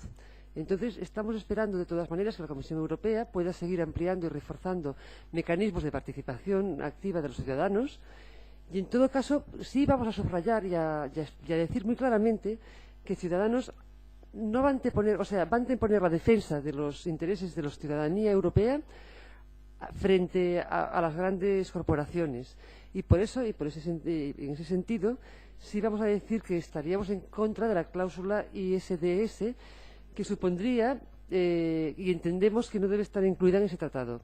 Esta cláusula, como también explica la moción que usted presenta, señor Montes, permitiría a una empresa efectivamente reclamar compensaciones millonarias a los estados, a cualquier Estado miembro a través de los tribunales de arbitraje, si se considerara que una ley determinada le perjudica en sus intereses. Entonces, desde Ciudadanos, efectivamente, también decimos y defendemos el carácter público de los servicios básicos, entendiendo como mínimos imprescindibles la sanidad y la educación, entre otros. Pero, en todo caso, Ciudadanos valorará en el momento en que, efectivamente, ese tratado, ese acuerdo comercial, sea por fin finalizado, y valorará y se decantará. Mientras tanto, no podemos votar en contra de una declaración del municipio declarándonos insumisos desde el momento en que este tratado todavía está en negociación, como repito. Gracias. Muchas gracias, señor Rodríguez Mazafre. Señor Rivas. Gracias, señor alcalde. Ben, eu considero que xa únicamente o feito de que as transnacionais poidan exixir compensacións económicas por que o desenvolvemento de leis de carácter medioambiental, legislacións de carácter laboral, prohibicións ou incluso impostos poidan ser susceptibles de ser compensadas económicamente a estas transnacionais é suficiente para opoñerse a un acordo entre Estados Unidos e a Unión Europea que si algo ten é que se fixo con absoluta alevosía e absoluto secretismo, porque implica de todo, implica a eliminación de taxas arancelarias, que tampouco sería o máis grave dos problemas, porque xa no momento actual xa son moi baixas, pero implica que, por exemplo, teñamos que aceptar a comercialización de produtos que actualmente na Unión Europea poidan estar prohibidos simplemente polo feito de que en Estados Unidos non existe o principio de precaución, un principio que é moi sinxelo e é que, mentre non se demostre que algo non é perxudicial para a saúde, non se pode comercializar. Pois ben, ali ese principio non existe, co cal, asumindo este acordo, poderíamos ter que asumir a comercialización dese tipo de produtos, pero tamén vai a permitir o acceso aos mercados públicos, do ensino, da sanidade, que son fundamentais para unha sociedade como a nosa do ámbito privado.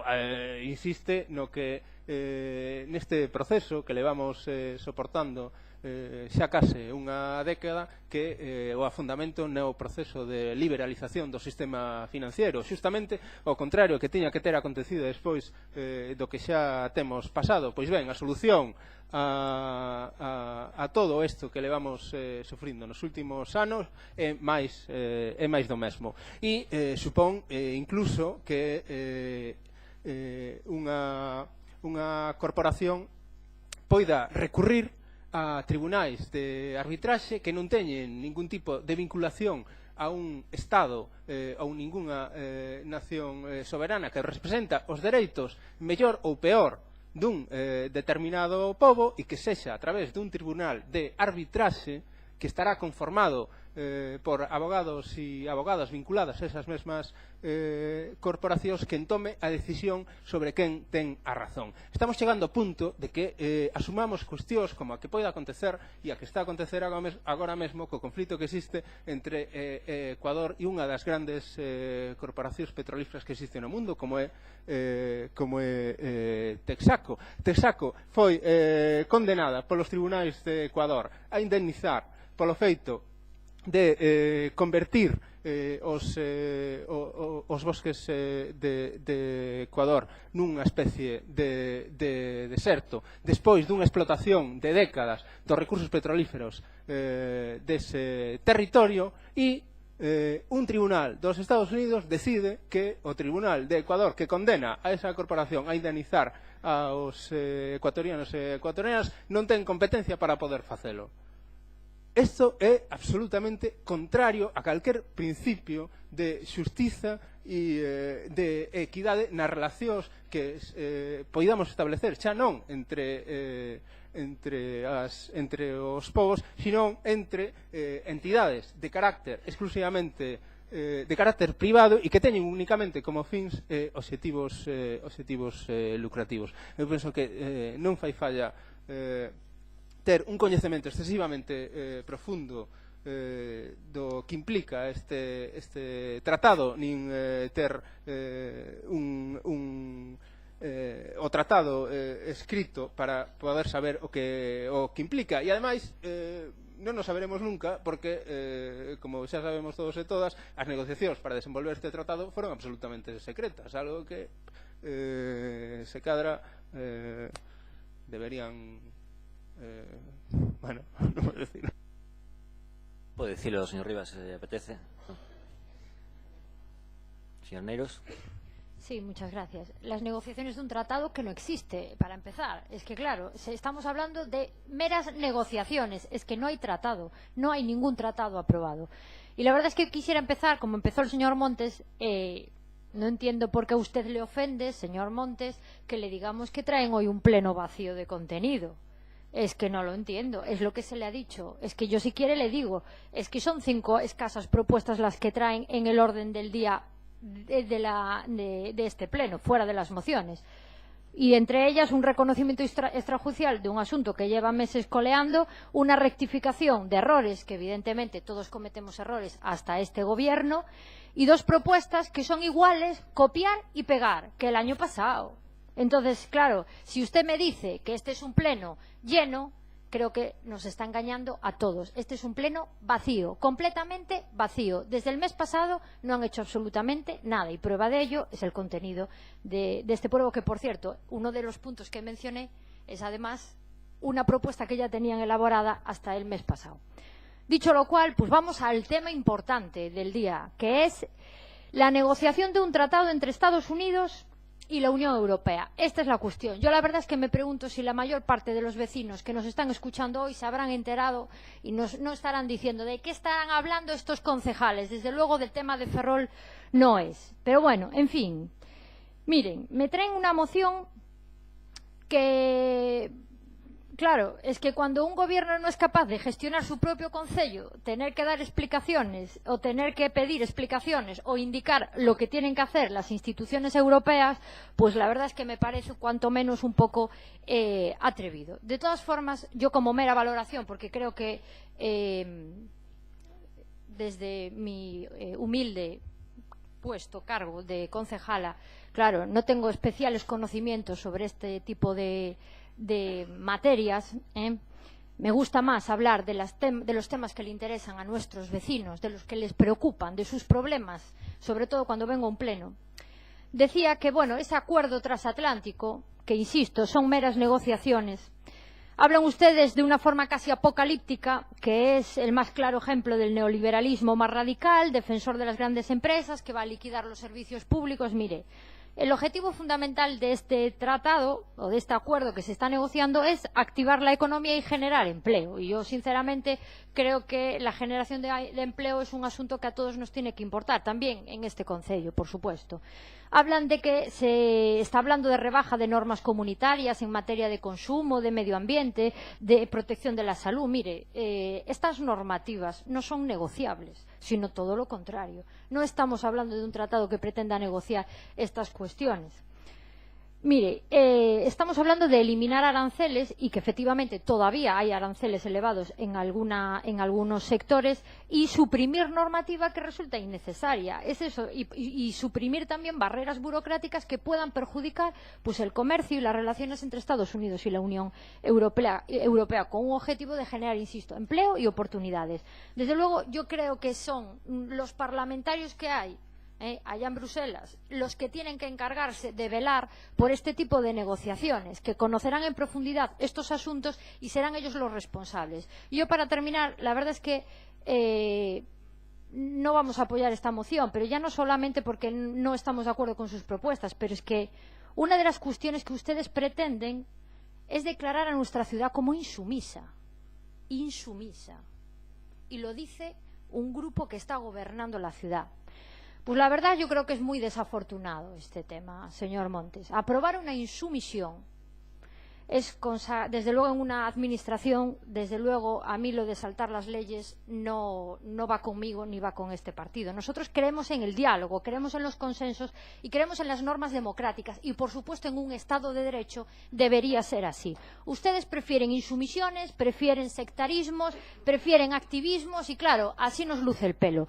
Los problemas de Ferrol pueden esperar. Es mejor este tipo de insumisiones en negociaciones que, en fin, yo creo que nadie en Europa nos va a escuchar el debate que hoy vamos a tener aquí. Que haya una ciudad abandonada, que los problemas de Ferrol están ahí esperando, eso a ustedes no le preocupa. Le preocupa, es más prioritario las negociaciones de este tipo entre grandes potencias. Pues mire, nosotros tenemos desde luego otro tipo de prioridades. Empiecen ustedes a hacer los deberes de su casa antes de hablar de los deberes de los demás. Nada más.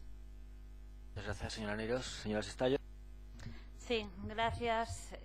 Bueno, en primeiro lugar, fala vostede, señora Neiros, de plenos vacíos. Plenos vacíos eran os seus, os do goberno do Partido Popular, nos que efectivamente os plenos só podía acudir a xente por invitación, senón non podían entrar. Eso sí, eran plenos vacíos, fronte á participación que existe neste goberno tan interesado pola xente, pola cidadanía de Ferrol, que pode acudir calqueira a este pleno. Entendo que son discrepancias ideolóxicas, pero, por suposto, todo é criticable e opinable, mesmo a pasividade con que eses temas que coletean, como vostede di, referíndose a algún contrato, efectivamente, pois é a herdanza. Esta sí que é a herdanza. Pero vou centrarme na cuestión. O Grupo Socialista está de acordo no núcleo esencial das peticións pedidas nesta moción, que, como moi ben decía o señor Montes, é unha moción tipo, e iso fai que teñamos algún matiz menor respecto á moción, e polo que vamos a solicitar a súa votación por puntos. Sen dúbida, esta iniciativa votaríamos casi na súa totalidade se fora debatida no comenzo destas negociacións, fai meses, ou mesmo hasta fai 7 meses da negociación, onde efectivamente se producía unha total opacidade, non estaba publicada as cláusulas do convenio, onde efectivamente existían determinados déficits en materia de clarexar os servizos públicos, pero esa situación das negociacións ten mudado. De feito, as diferentes organizacións que fixeron oposición á negociación do Tratado Internacional, e teño que decirlo, e o grupo que a señora Martina vexo que está moi interesada no que ocorre cos eurodiputados en Europa, pois efectivamente o Grupo Socialista obrigou a facer públicas as negociacións, como saberán, e polo tanto son públicas e están publicadas, e polo tanto esa situación xa non se produce, o cal non quere decir que teña que ser un obxectivo permanente no que queda de negociación, que aínda queda moito efectivamente para pecharse previsiblemente este tratado. Por outra parte, é certo que na súa andaina inicial perigaban por las cuestións, por la diferente concepción dos servizos públicos que existe en Estados Unidos e determinados países da Unión Europea, unhas limitacións aos servizos públicos, por certo, limitacións aos servizos públicos que coincidían ca Lei Montoro. Vostede di que esta iniciativa non se corresponde co interés local, nada máis e nada menos que todo completamente contrario, señora Neiros, porque efectivamente un dos puntos, non sei se o leu, presentada nesta moción, fala precisamente da rectificación, da derogación da Lei de Racionalización e Administración Local, que tantos recortes impuso ás administracións locais, que tantos recortes impuso aos servizos públicos, e que precisamente está na liña de favorecer a externalización, a privatización dos servizos públicos, e que entendo que o goberno de Mariano Rajoy estivera de acordo na sustanciación desta deliberación, pero o certo é que neste caso o Grupo Socialista tamén considerou que conseguiu que se mantivera a blindaxe, como está literalmente recollido actualmente nas negociacións dos servizos públicos, deixando aos países, a cada país que teña ao marxe para manter os servizos públicos como se exixiu por parte dos grupos que non están no goberno de España nesta cuestión. Polo tanto, estamos a falar dun tratado, ademais, que ten evolucionado tanto como que de pasar por unha parte de Estados Unidos, efectivamente, máis cunha defensa a ultranza do tratado, pois agora todos e todas coñecemos a oposición que existe en Estados Unidos en contra deste tratado, nada máis e nada menos que Donald Trump está en contra do TTIP porque considera que está minusvalorando as condicións e as capacidades de Estados Unidos respecto á negociación de Europa. Por lo tanto, é evidente que se produciu un enorme cambio nas modificacións do tratado, das negociacións do tratado, que non do tratado, que efectivamente non existe, e que, por lo tanto, estamos nunha evolución completa, que eu espero que exista pronto un cambio de goberno a nivel estatal que, ademais, axudará á modificación da negociación nos termos de absoluta dependencia que mantivo a representación de España, por certo, completamente ausente a representación estatal neste tratado.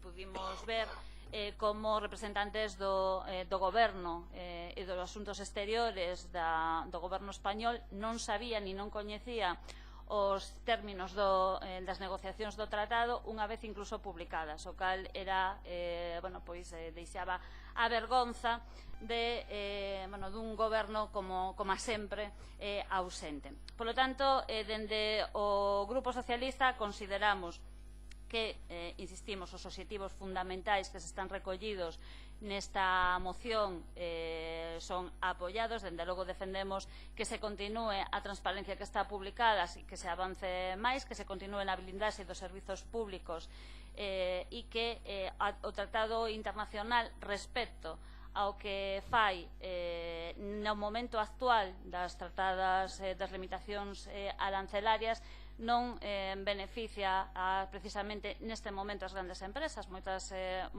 grandes empresas, moitas multinacionais se ten queixado das últimas modificacións que se teñen producido nos últimos 4 meses de negociación. Efectivamente, o encarecemento ou a burocracia que existe nas relacións actuais entre Europa e Estados Unidos fai que se encarezan aproximadamente por trámites burocráticos un 20% dos costes internacionais, que fai tamén que outros países ou que outros grandes áreas mundiais entren máis facilmente en produtos que non poden acceder, en este caso, o propio goberno, os propios cidadáns españois. As últimas modificacións producidas fai 3 meses, precisamente, eliminan ese 20% e fai posible a internalización de produtos españois de pequenas e medianas empresas. Por lo tanto, estamos favorecendo o consumo desas pequenas e medianas empresas que antes precisamente era imposible que operaran económicamente a nivel mundial. Por tanto, o Grupo Socialista, xa concretando, vai apoiar todas os puntos desta moción, salvo o primeiro, por iso pedimos votar por punto, entre outras cuestións, porque a insumisión, efectivamente, creemos cuestión de matiz. Primeiro, non está vixente o tratado, e segundo, cando teño carácter vinculante, se algún día se pecha, en virtude de normativas se modifican, se reforman, pero non podemos elexir a normativa que a que queremos cumplir e as que non queremos cumplir. Por outra parte, a solicitar do Ministerio a suspensión das negociacións, porque precisamente nos últimos 4 meses de negociación nos estaríamos de acordo en que non negociara este Ministerio, que efectivamente foi completamente pasivo e ausente, como xa dixen, pero esperamos e confiamos que exista outro goberno que adopte outra posición, e o certo é que esa posición que ten modificado nos últimos 4 meses outros partidos como o socialista, que fixeron posible a blindaxe dos servizos públicos, a transparencia e outras, a eliminación dos aranceles para as pequenas e medianas empresas, fai que estas negociacións vayan por moito mellor camiño para países como España, a diferencia de Estados Unidos. Polo tanto, son os únicos puntos que non imos apoiar. Grazas. Muchas gracias, señora Sestallo. Señor Montes. Bueno, a nosotros nos gustaría que se aprobara a moción na súa totalidade, pero aceptamos votar por puntos. A ver, hai unhas cuestións que eu non comparto para nada, e non só con esta cuestión do TTIP, sino en xeral con cualquier outra cuestión, é que tampouco podemos estar esperando a que haxa un tratado ou que haxa unha lei para manifestar a nosa contrariedade ou a nosa posición. É como se nunhas negociacións dunha reforma laboral estivemos de brazos cruzados esperando a ver que nos propoñen e logo nos manifestamos. Non, hai que facelo dende o principio. Cada un ten a súa capacidade de negociación e de tensionar esas negociacións. Entón, por eso a cuestión desta moción. Ben, a mí me facía gracia tamén isto de que el TTIP non existe, estuve por pensar, es como los Reyes Magos, pero bueno, antes estivemos con ese tema, tampouco vou facer a gracia esa. Pero ben, repito, nos está facilitando demasiado as siguientes mocións con ese tema de creemos en el diálogo, eso hai que telo en conta, creemos en el diálogo, nos gusta saber a opinión dos vecinos e vecinas, va, bien. Os temas que interesan aos veciños e as veciñas non é un feito obxectivo. Hoxe hai unha afluencia de público, seguramente haberá unhas entradas de streaming importantes, porque os temas que interesan aos veciños e as veciñas de Ferrol son os temas que afectan as súas vidas. E o TTIP é un tema que afecta directamente a vida das persoas. Ben, tamén agora facendo que teño aquí, eu tamén me gusta as definicións do dicionario, como en outros plenos. Un insumiso ou unha insumisa é que non se deixe someter ou dominar por la fuerza de las circunstancias ou por la autoridade de outros. Sinónimo rebelde. Bien, en ese sentido, se non fora por esa insumisión ou por esa rebeldía, ao mellor non teríamos a xornada de 8 horas. Se non fora por esa insumisión dos mozos e das mozas tamén desta cidade, de galegos do Estado, pois, cando se facían esas movilizacións precisamente ao servicio militar obligatorio, mesmo con desercións en dos cuartéis, pois ao mellor hoxe teríamos tamén ao servicio militar obligatorio. É a insumisión e a obxección de conciencia, as leis inxustas, as que cambian e transforman a sociedade. Ben, sobre o TTIP e sobre esta cuestión, isto é un tema que se ven, vou dicir, argallando así coloquialmente, dende hai tempo, como decía o compañeiro do BNG, porque xa se intentou coa Constitución Europea, que daquela así, como había un amplio consenso entre o Partido Popular e o Partido Socialista, se someteu a votación, porque malo será que perdamos, como temos o acordo dos dous grandes. Sucedeu que o pobo francés, de moito espírito revolucionario, non sei se pode usar esa expresión, decidiu votar en contra, e entón esa parte, por onde iba a ir ese camiño do libre comercio, cortouse. E entón, pois nos veñen agora co TTIP, e entón xa non o someten a referéndum. O fan en mesa camilla, ou sabedes onde o fan. Incluso chegamos a pensar que nin existe. Ben, eso é unha consecuencia dunha perda de soberanía no social e no económico que leva que están provocando que os estados perdan e os cidadáns perdan esa soberanía sobre as súas propias vidas e se toman decisións en órganos non democráticos. Cada vez se aumentan as competencias da Comisión Europea e as decisións se toman cada vez máis lonxe dos cidadáns, precisamente en órganos non democráticos. E nosotros, verdadeiramente, si creemos no diálogo. Nada máis. Gracias, señor Montes. Señor Rodríguez Masafret. Sí, bueno, simplemente matizar. Nosotros sí nos hemos posicionado sobre las cláusulas ISDI y, bueno, ITS, en que no deben estar en ese tratado efectivamente, ni tampoco servicios de carácter público básicos. De todas maneras, vuelvo a repetir y reitero, mientras que no se conozcan los términos de la negociación final que se supone hasta el 2017, no se debe polemizar sobre lo que se va o no se va a perder en Europa, porque estamos en unos estados de derecho que con una serie de derechos adquiridos ya fundamentales que no vamos a permitir que se pierdan bajo ningún concepto. Nada más. Gracias. Muchas gracias, señor Rodríguez Masafret.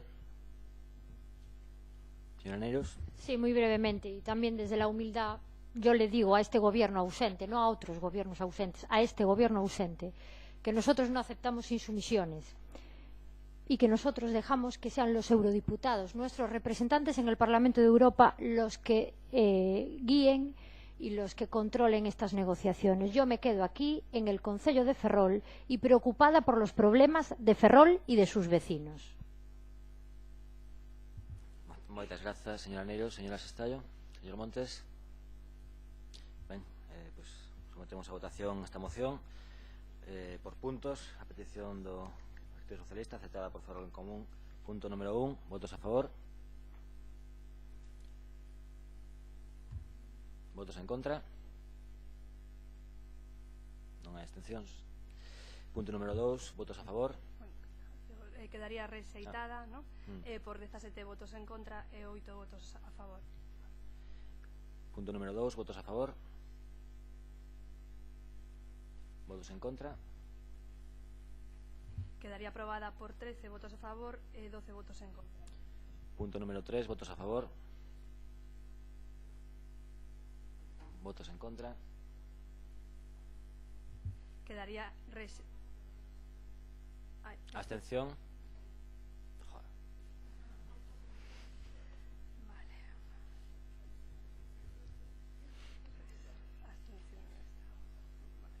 Quedaría igualmente rexeitada. Punto número 4, votos a favor. Votos en contra. Quedaría aprobada por 13 votos a favor e 12 votos en contra. El punto número 5, votos a favor. Votos en contra. Aprobada por 13 votos a favor e 12 votos en contra.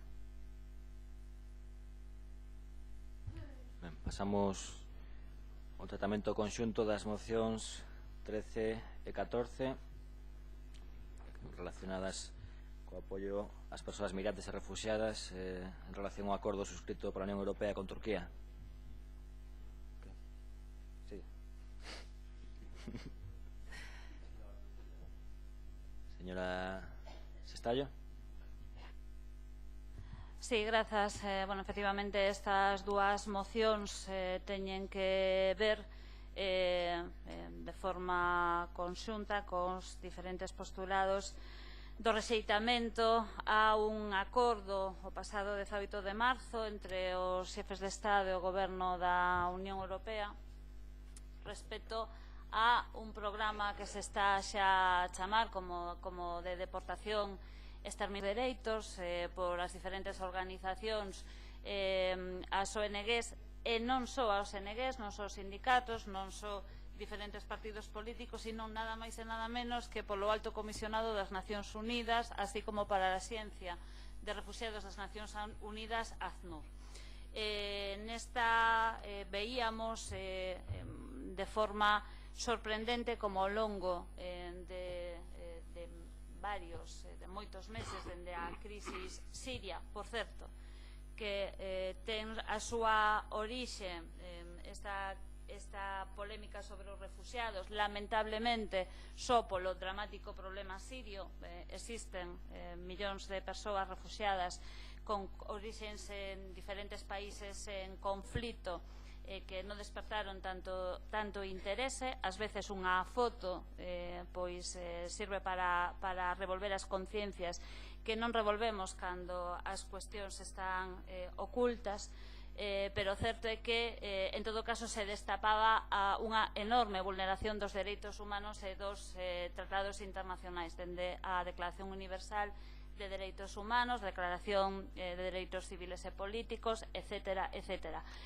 Todas os textos internacionais recollidos, por certo, nos nosos textos constitucionais, entre outros na norma magna española respecto ao dereito de asilo, que veíamos como en Europa se producía a vulneración do dereito de asilo das persoas refuxiadas, recollido non só como principio, sino ademais como dereito exercitable por parte da cidadanía e dos seres humanos de todo o mundo.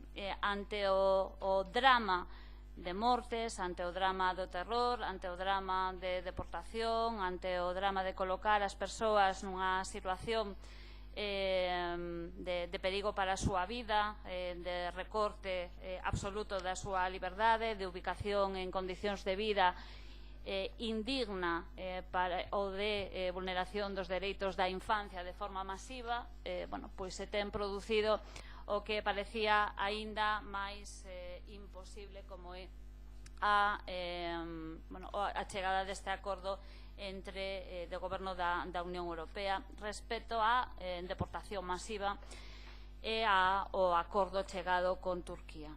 É evidente que unha sociedade democrática non pode aceptar a vulneración dos dereitos humanos. É evidente que unha sociedade democrática non pode aceptar e quedarse pasiva ante a vulneración flagrante, dramática e salvaxe dos dereitos fundamentais dos nenos, os dereitos fundamentais das persoas e do ataque directo a noso entender, incluso denunciable ante os tribunais internacionais do que son as normas que regulan os dereitos humanos.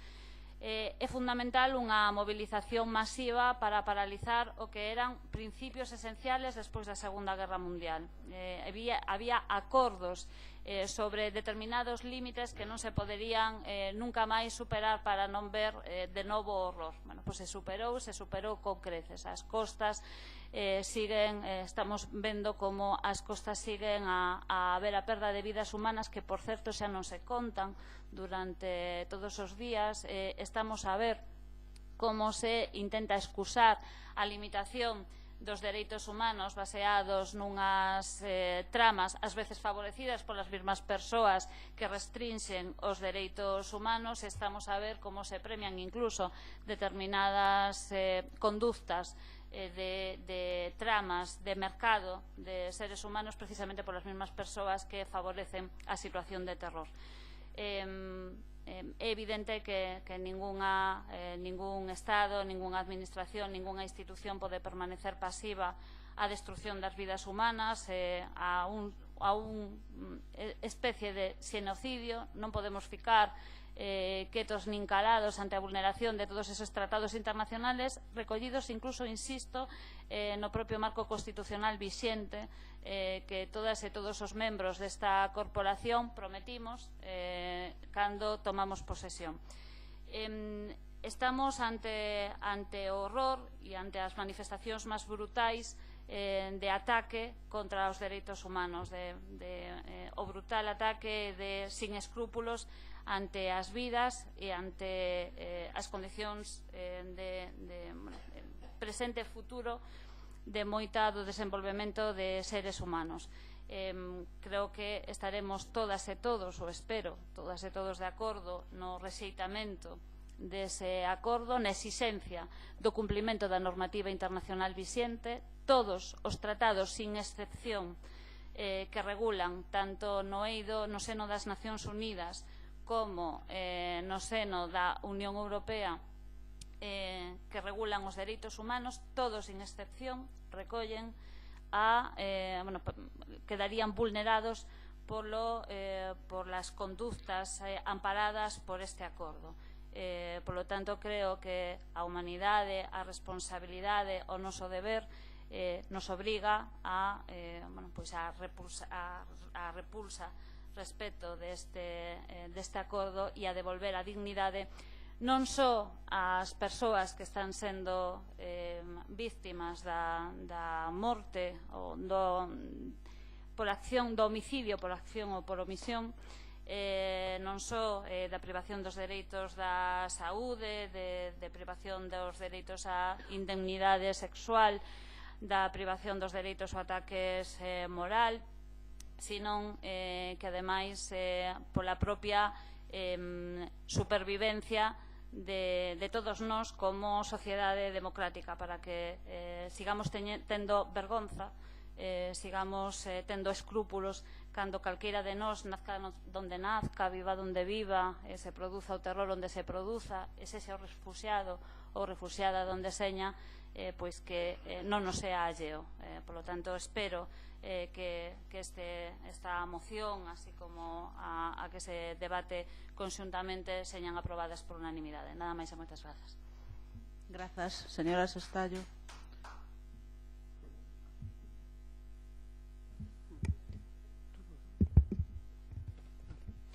Vamos a ver, sí. El 29 de marzo, hace unos días, Ciudadanos registró una propuesta para convocar junta de portavoces precisamente a efectos de hacer un consensuar un texto que fuera una declaración institucional sobre la situación de los refugiados tras el acuerdo con Turquía de la Unión Europea. Porque considerábamos, y seguimos considerando, que se trata de un asunto de interés general y por ello creíamos necesario que el Concello y todos los grupos municipales se pusieran y participaran en un acuerdo conjunto para llegar a eso, a una declaración institucional por el interés que ellos suponían. Lamentamos profundamente que la propuesta no haya tenido respuesta alguna y en todo caso, como esto va a ser a medio de moción, y antes de posicionarme y explicar lo que Ciudadanos va a votar, voy también a hablar de cómo se trató este grave problema el día 16 de marzo. Porque desde Ciudadanos queremos rechazar en este pleno y aquí que el acto simbólico que hicieron algunos partidos de grupos municipales de retirar la bandera de la Unión Europea se realizara. No hay que confundir, creemos, lo que simboliza la bandera europea con las decisiones que puede tomar un gobierno de Europa. No estamos de acuerdo con las decisiones tomadas por la Unión Europea. Efectivamente, no vamos a estar de acuerdo con ese tratado. Pero tampoco lo haremos con fines partidistas. Y desearía que todos reflexionáramos en un momento en la posibilidad de que, por ejemplo, ante un rechazo total de cualquier política realizada por la Xunta de Galicia, sirviera, a efectos de rechazarla, que con la bajada de bandera de la bandera gallega. Como sería absurdo, también entendimos y también digo que rechazamos ese tipo de posturas. Entrando a la moción, efectivamente, de Ciudadanos, entendemos que España ha de asumir un papel activo en la resolución de los problemas y de la crisis de los refugiados. Por una parte, ante las Naciones Unidas, para pedir al Consejo de Seguridad que adopte las medidas necesarias para acabar con los conflictos internos en Siria y la amenaza que representa el llamado Estado Islámico, y por otra parte, ante la Unión Europea, para que alcance un consenso de todos los Estados para garantizar el asilo y el derecho del asilo político, el derecho a los refugiados. Estamos obligados a principios de dignidad y de solidaridad. Y en Ciudadanos defendemos una España solidaria y generosa.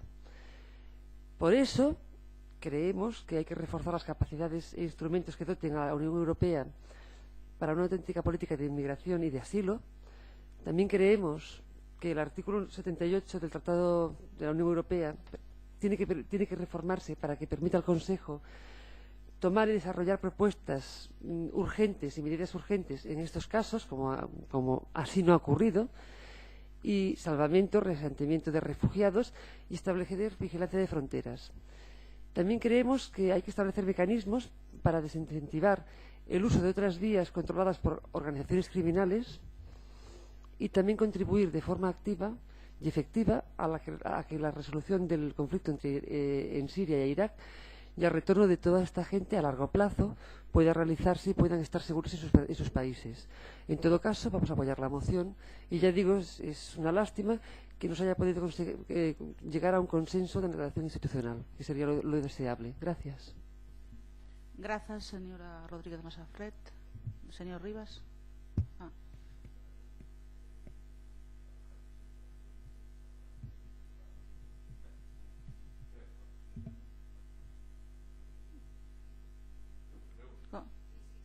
Sí.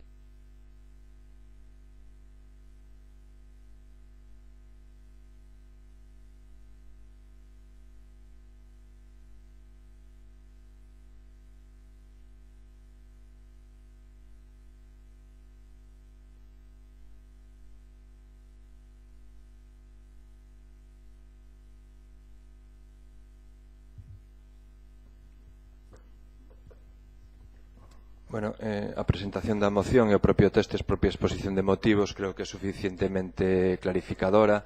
Simplemente nos gustaría engadir que as cousas nunca suceden por casualidade, son consecuencias da xeopolítica, os estados fallidos como pode haber agora en Libia ou como que hai en Siria, son consecuencias precisamente de decisións que se toman e non arbitrariamente precisamente.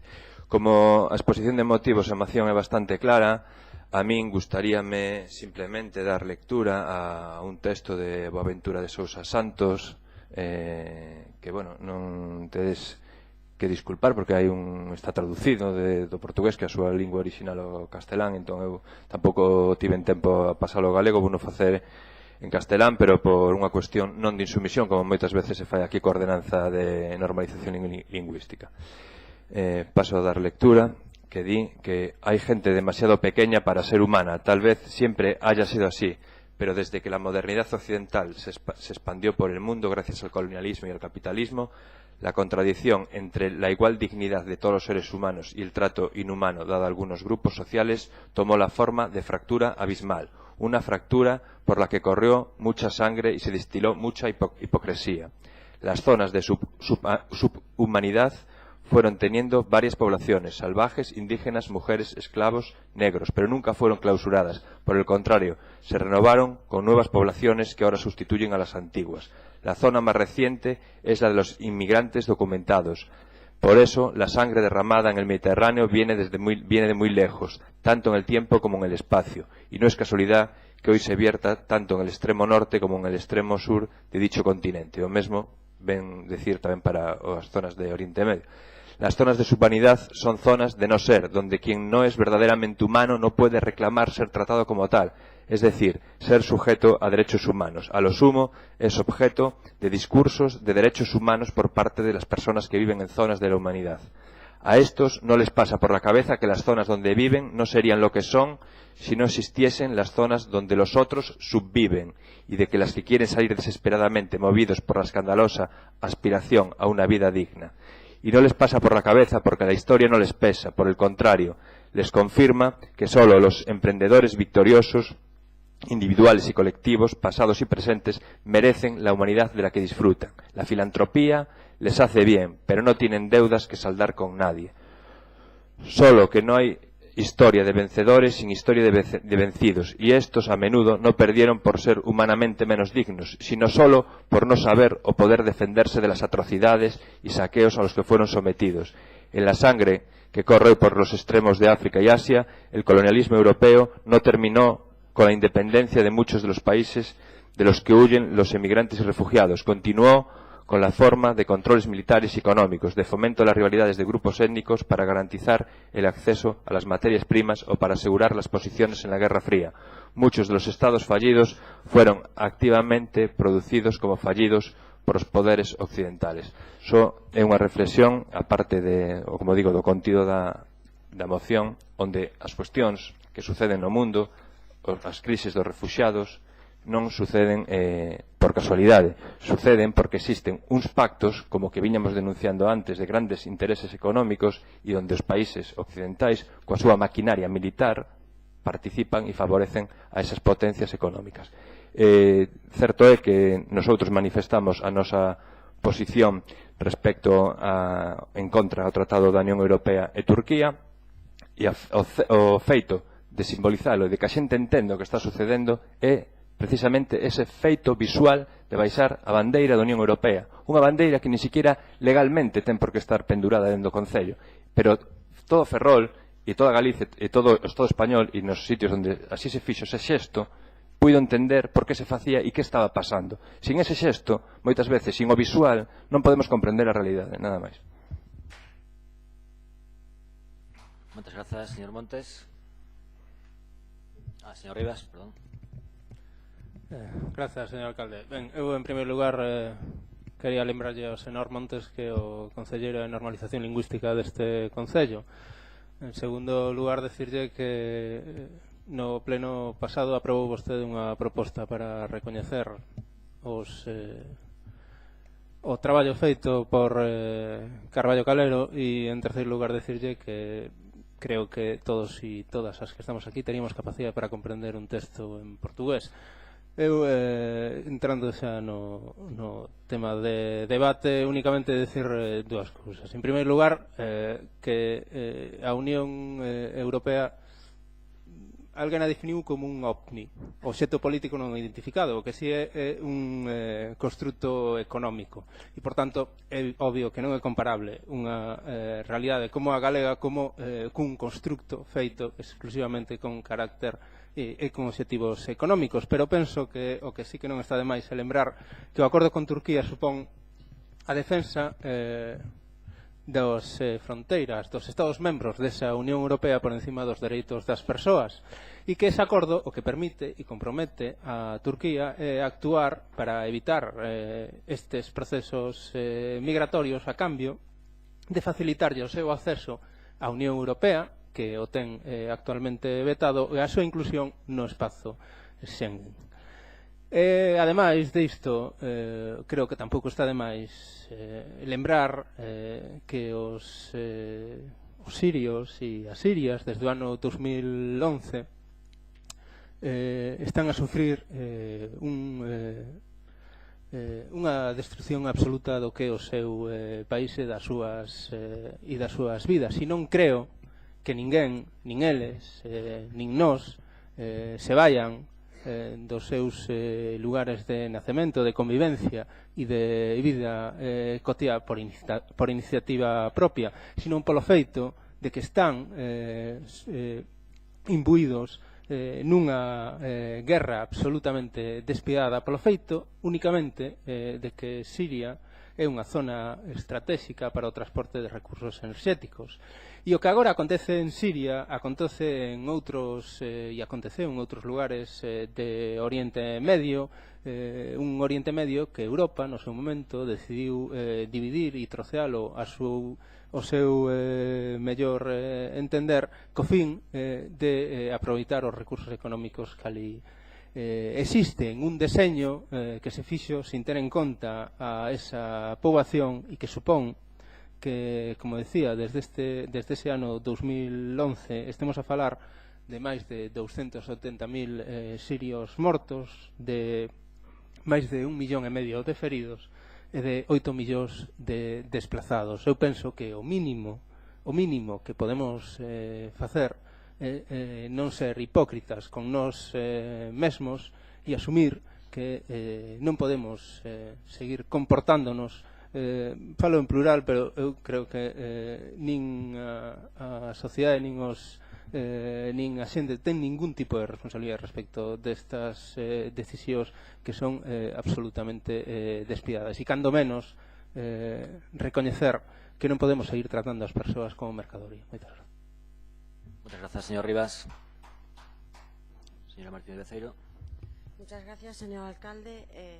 Desde el Partido Popular, mostrar nuestra concordancia con lo que los dos grupos que han propuesto esta moción han intervenido. Evidentemente compartimos, ¿no?, todo lo que han expuesto. Sí me querría remitir un poco, a la reivindicación que hizo la compañera y portavoz de Ciudadanos, que en caso cuando se haga la petición de un grupo político para una junta de portavoces para tratar un tema, en este caso yo creo que bastante delicado, como es el tema de los refugiados, se le tenga en cuenta, por lo menos se le notifique si se convoca o no con tiempo suficiente para poder incluso la intención del grupo de Ciudadanos de hacer una declaración conjunta en base y en colación a las declaraciones institucionales.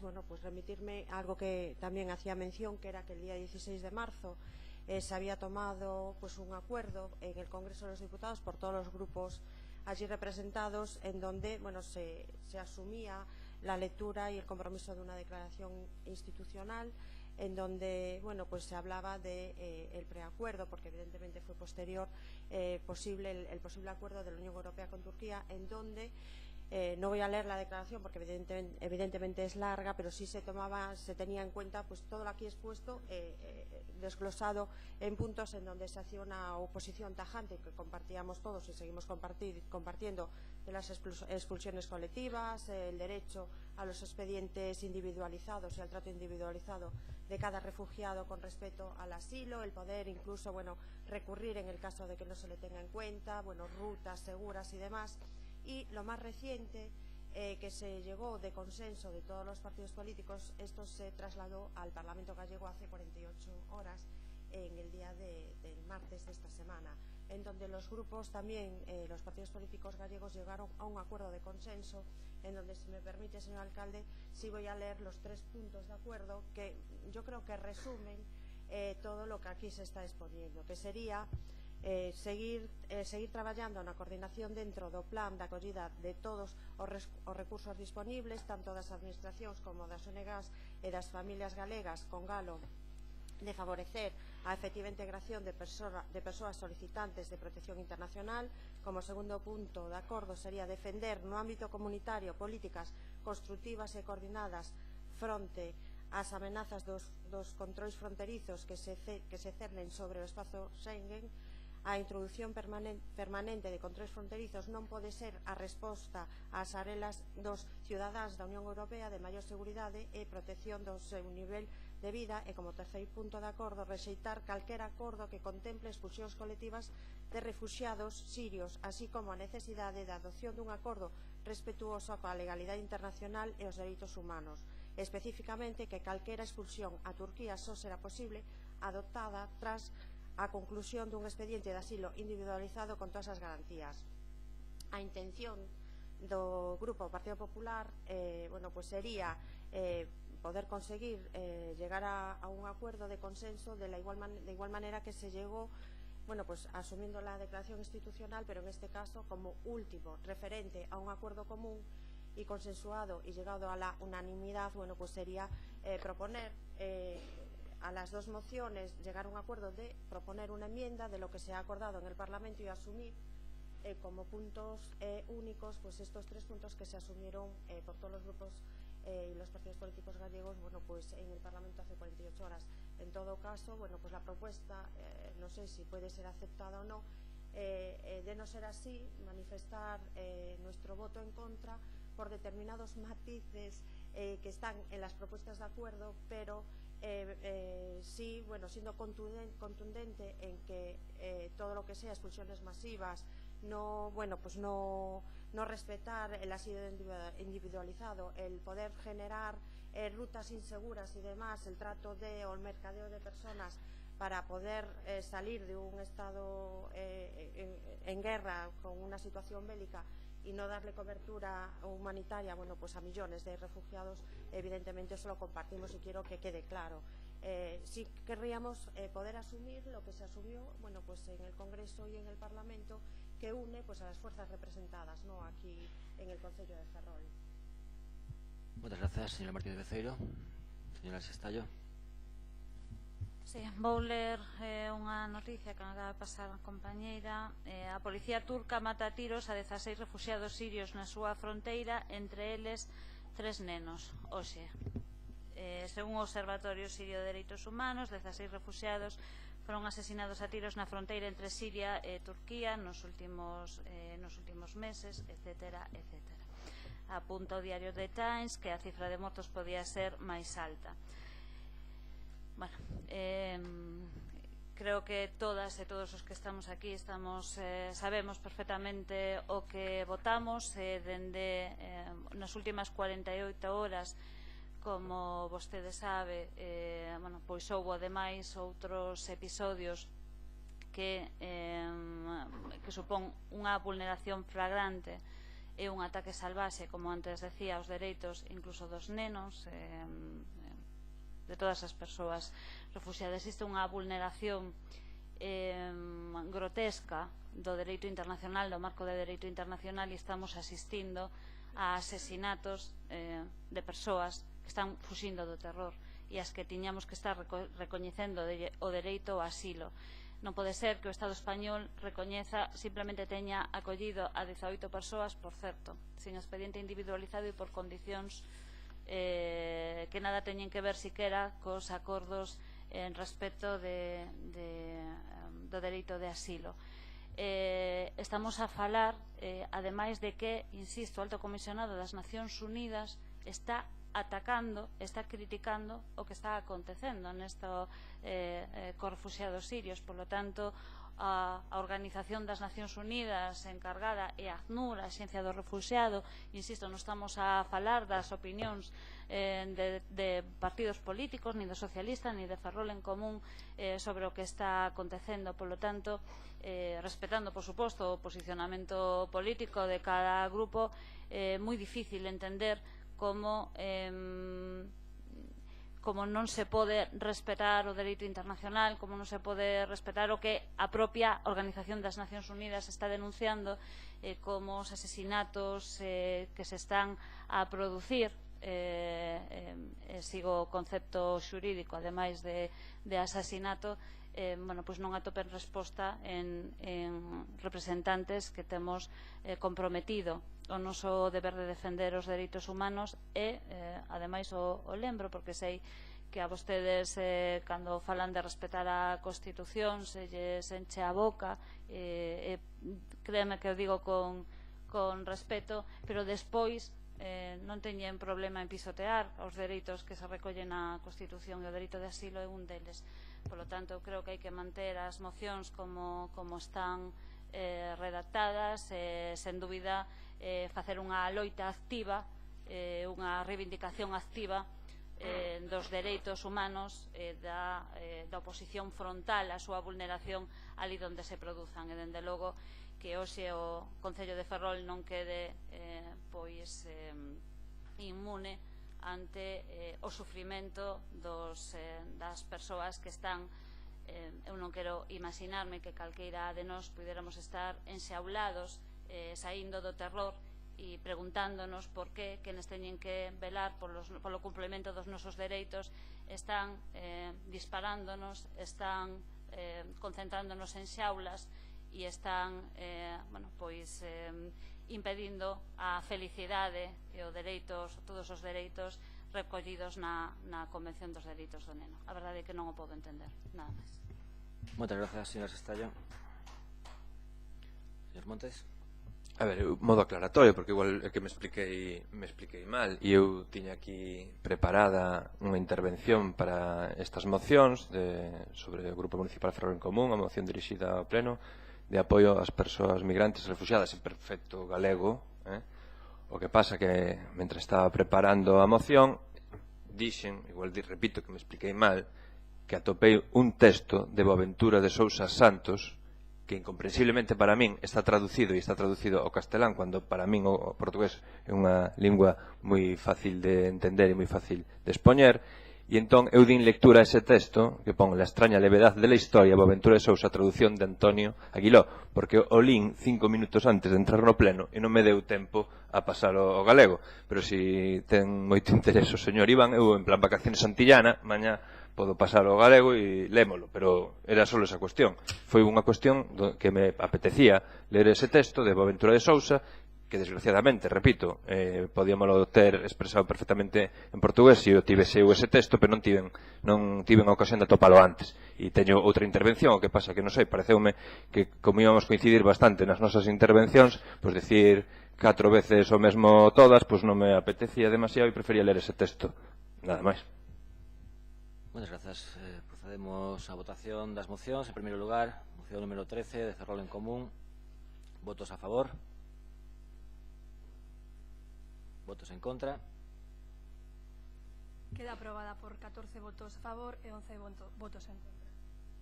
Moción número 14 do Grupo Municipal Socialista. Votos a favor. Votos en contra. Queda aprobada tamén por 14 votos a favor e 11 votos en contra. Pois imos pasar á moción número 15. Antes quero agradecer a paciencia dos compañeiros e compañeras da prensa que están hoxe aquí e agardar que lanzando unha mensaxe non a eles, senón ás direccións, aos diferentes medios, que cando debatemos sobre o sector naval que está tan deteriorado, as infraestructuras tan necesarias para esta cidade, ou a oposición de algún grupo político, o trazado do sur, o tren exterior, o tren ao porto exterior, pois tamén estean aquí presentes igual que no día de hoxe, e que canto antes abran delegacións nesta cidade tan importante que si está librada de prensa aquí. Así que gracias pola vosa paciencia. En fin, moción número 15, moción do Grupo Municipal de Ferrol en Común relativa ao dereito a decidir das persoas e dos povos. Señor Montes. Ben, chamoume poderosamente a atención esta semana que unha cuestión tan sinxela como querer debatir, querer decidir, querer opinar, chamase tanto a atención dos medios de comunicación e mesmo dos portavoces, voceiros e voceiras do resto de grupos. É a base da democracia, o debate, como ben expuxo a portavoz do Partido Popular ao longo de toda a súa intervención neste pleno. Entón, eu creo que o mellor que podemos facer é ler precisamente esa exposición de motivos. Nesta primeira intervención faremos esa cuestión, ler a exposición de motivos detidamente, e aí atoparemos moitas das xustificacións da presentación desta moción, que parece ser que chamou tanto a atención cando é unha moción tipo que xa se presentou en outros lugares e que non levantou tanta expectación. Debe ser que cando alguén, en este caso as mareas, se enfrentan ao status quo do réximen e e da oligarquía, pois entón trátase de poñelos en jaque con toda a artillería mediática que podamos, e en eso somos expertos en safarnos e gañar. Bien. Exposición de motivos. O 15 de decembro de 1976 celébrase o chamado referendo sobre a lei da reforma política que, asumindo a monarquía herdada do franquismo como forma de organización política do goberno e do Estado, establecía un sistema bicameral e abría as portas á redacción dunha nova Constitución. Todos os cidadáns e cidadás que teñen hoxe menos de 59 anos non puideron participar nese proceso, do mesmo xeito que todas as persoas que hoxe teñen menos de 54 anos non puideron participar no referéndum que aprobou a Constitución Española no ano 78. É dicir, máis do 69% da poboación hoxe viva non puido votar a Constitución, non puido decidir sobre a forma de Estado que esta consagra.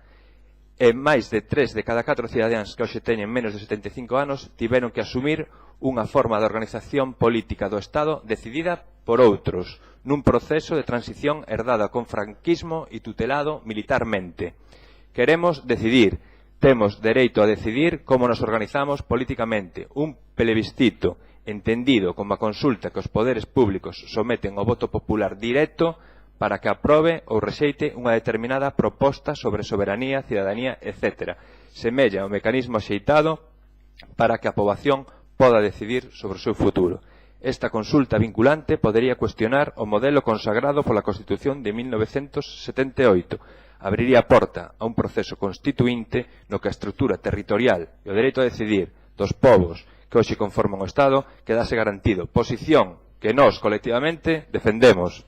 Consecuentemente, proponse ao Pleno Municipal a adopción do seguinte acordo: reclamar ao Goberno do Estado e ao seu presidente, cando haxa, a convocatoria e a organización dun plebiscito no que os cidadáns e as cidadás podan decidir nos próximos meses sobre a forma de organización política do Estado, máis concretamente sobre a monarquía parlamentaria consagrada na Constitución de 1978, de xeito que esta, se rexeitada, se inicie un proceso constituinte que regule a forma de organización política e territorial, salvagardando o dereito a decidir das persoas e dos povos. Ben, como digo, esta moción foi presentada en outras localidades, en outros anos, non tivo ese fondo de debate, ese interese mediático tantas veces, repetido, e simplemente é unha cuestión que é de madurez democrática, debatir de cultura política dun país se demostra debatindo e sendo capaces de dialogar e chegar a consensos. E podo citar un dos mestres do constitucionalismo internacional, que é Thomas Jefferson, que decía que ningunha sociedade pode facer unha constitución perpetua, ni unha lei perpetua, que a terra pertence sempre á xeración presente. Toda constitución ou toda lei que se mantén por máis dunha xeración non é un acto de forza, non é un acto de dereito. Cada xeración ten dereito a decidir por si mesma a forma de goberno que cree mellor e que mellor promove a súa existencia. Unha vez que se presenta esta moción, sucede que empezamos xa co que nos esperábamos, que non é unha cuestión importante, que hai outros temas máis importantes, como se a norma principal pola que nos rexemos, non fose importante e non houbese que debatilo ou que decidilo. Ben, como digo, esa batería mediática, moitas veces con medios públicos, fai que mesmo a intervención que poda ter o Partido Popular hoxe ou outros, pois non sexa prácticamente necesaria, porque levamos lendo dende diferentes rotativos ou medios de comunicación durante toda esta semana.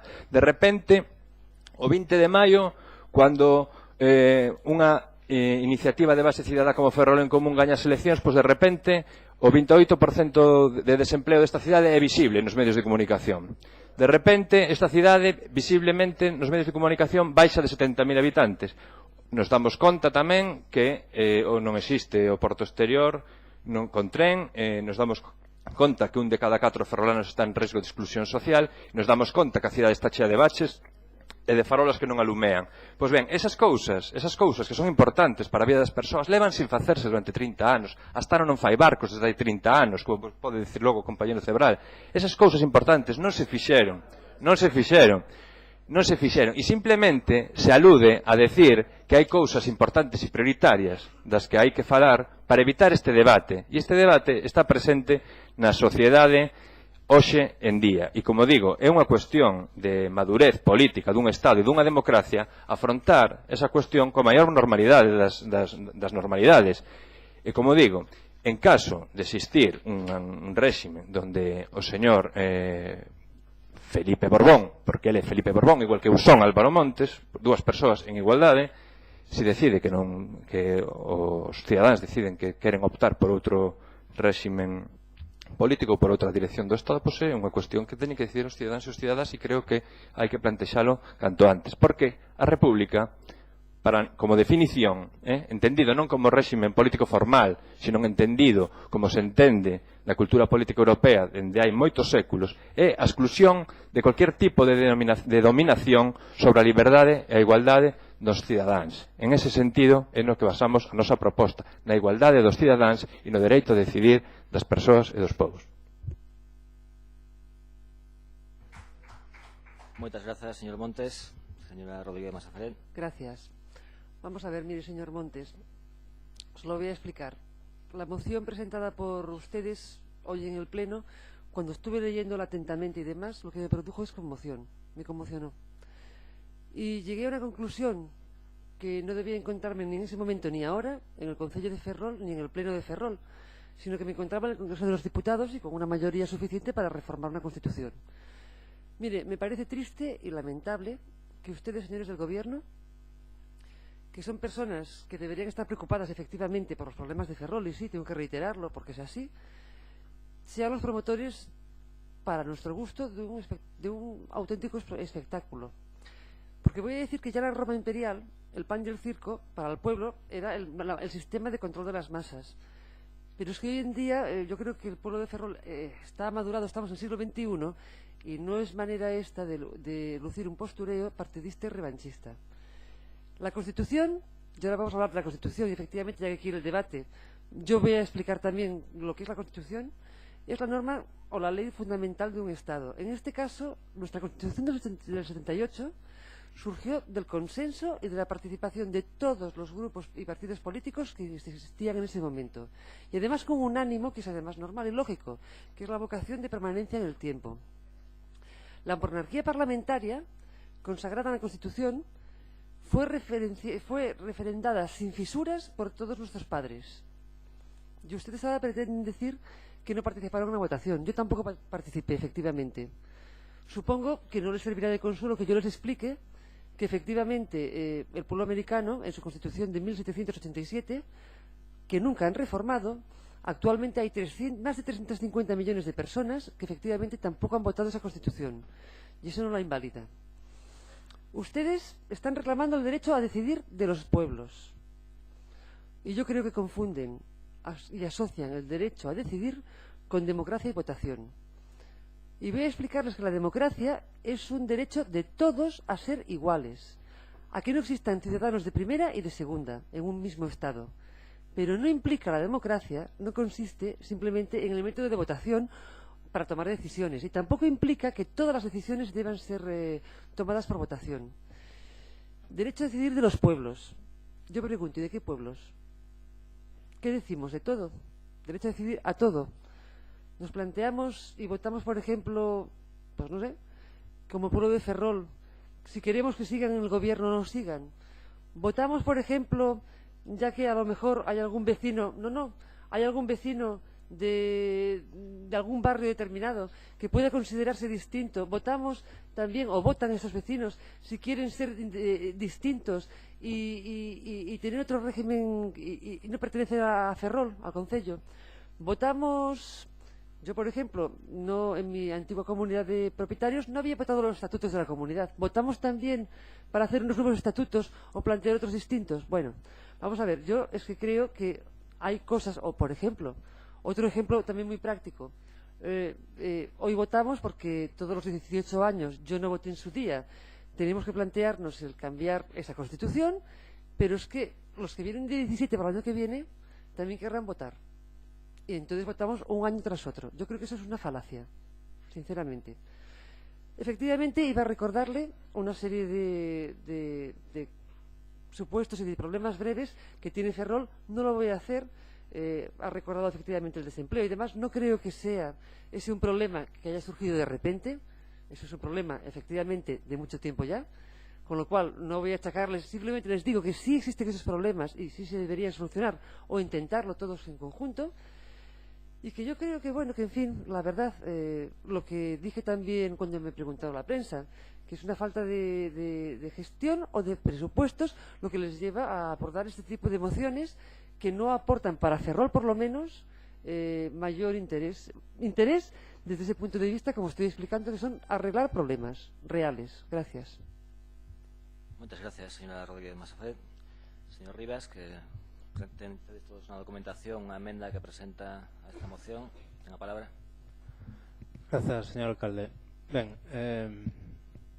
desde o Bloque Nacionalista Galego, o primeiro que queremos reivindicar o dereito de calquera organización política para debater sobre cuestións que son fundamentais para a nosa sociedade. E, ademais desto, censurar aquelas organizacións, neste caso políticas, que pretenden silenciar estes debates por razóns políticas obvias. Este debate é o principal debate que se ten producido no Estado español na última década, nun contexto de profunda recesión económica e que evidencia que detrás del hai algo máis que o carácter nominativo da xefatura do Estado. Porque argumentar que isto non é unha cuestión importante, que non é un tema que demanda a sociedade, que isto que non lle preocupa a ninguén, isto sí que é basearse en argumentos falaces. E detrás desta postura só existe a pretensión de ocultar este debate e esta discusión dunha maneira libre e democrática, porque así o atestigua o proceso de adicación e coronación desenvolvido durante o ano 2014, que só pode ser comparable á reforma exprés da sacrosanta Constitución para asegurar a débeda, o pago da débeda dos bancos. Isto sí que é falaz, e silenciar este tipo de debates é o que desde o Bloque Nacionalista Galego nunca imos a permitir nin colaborar en que isto poida acontecer.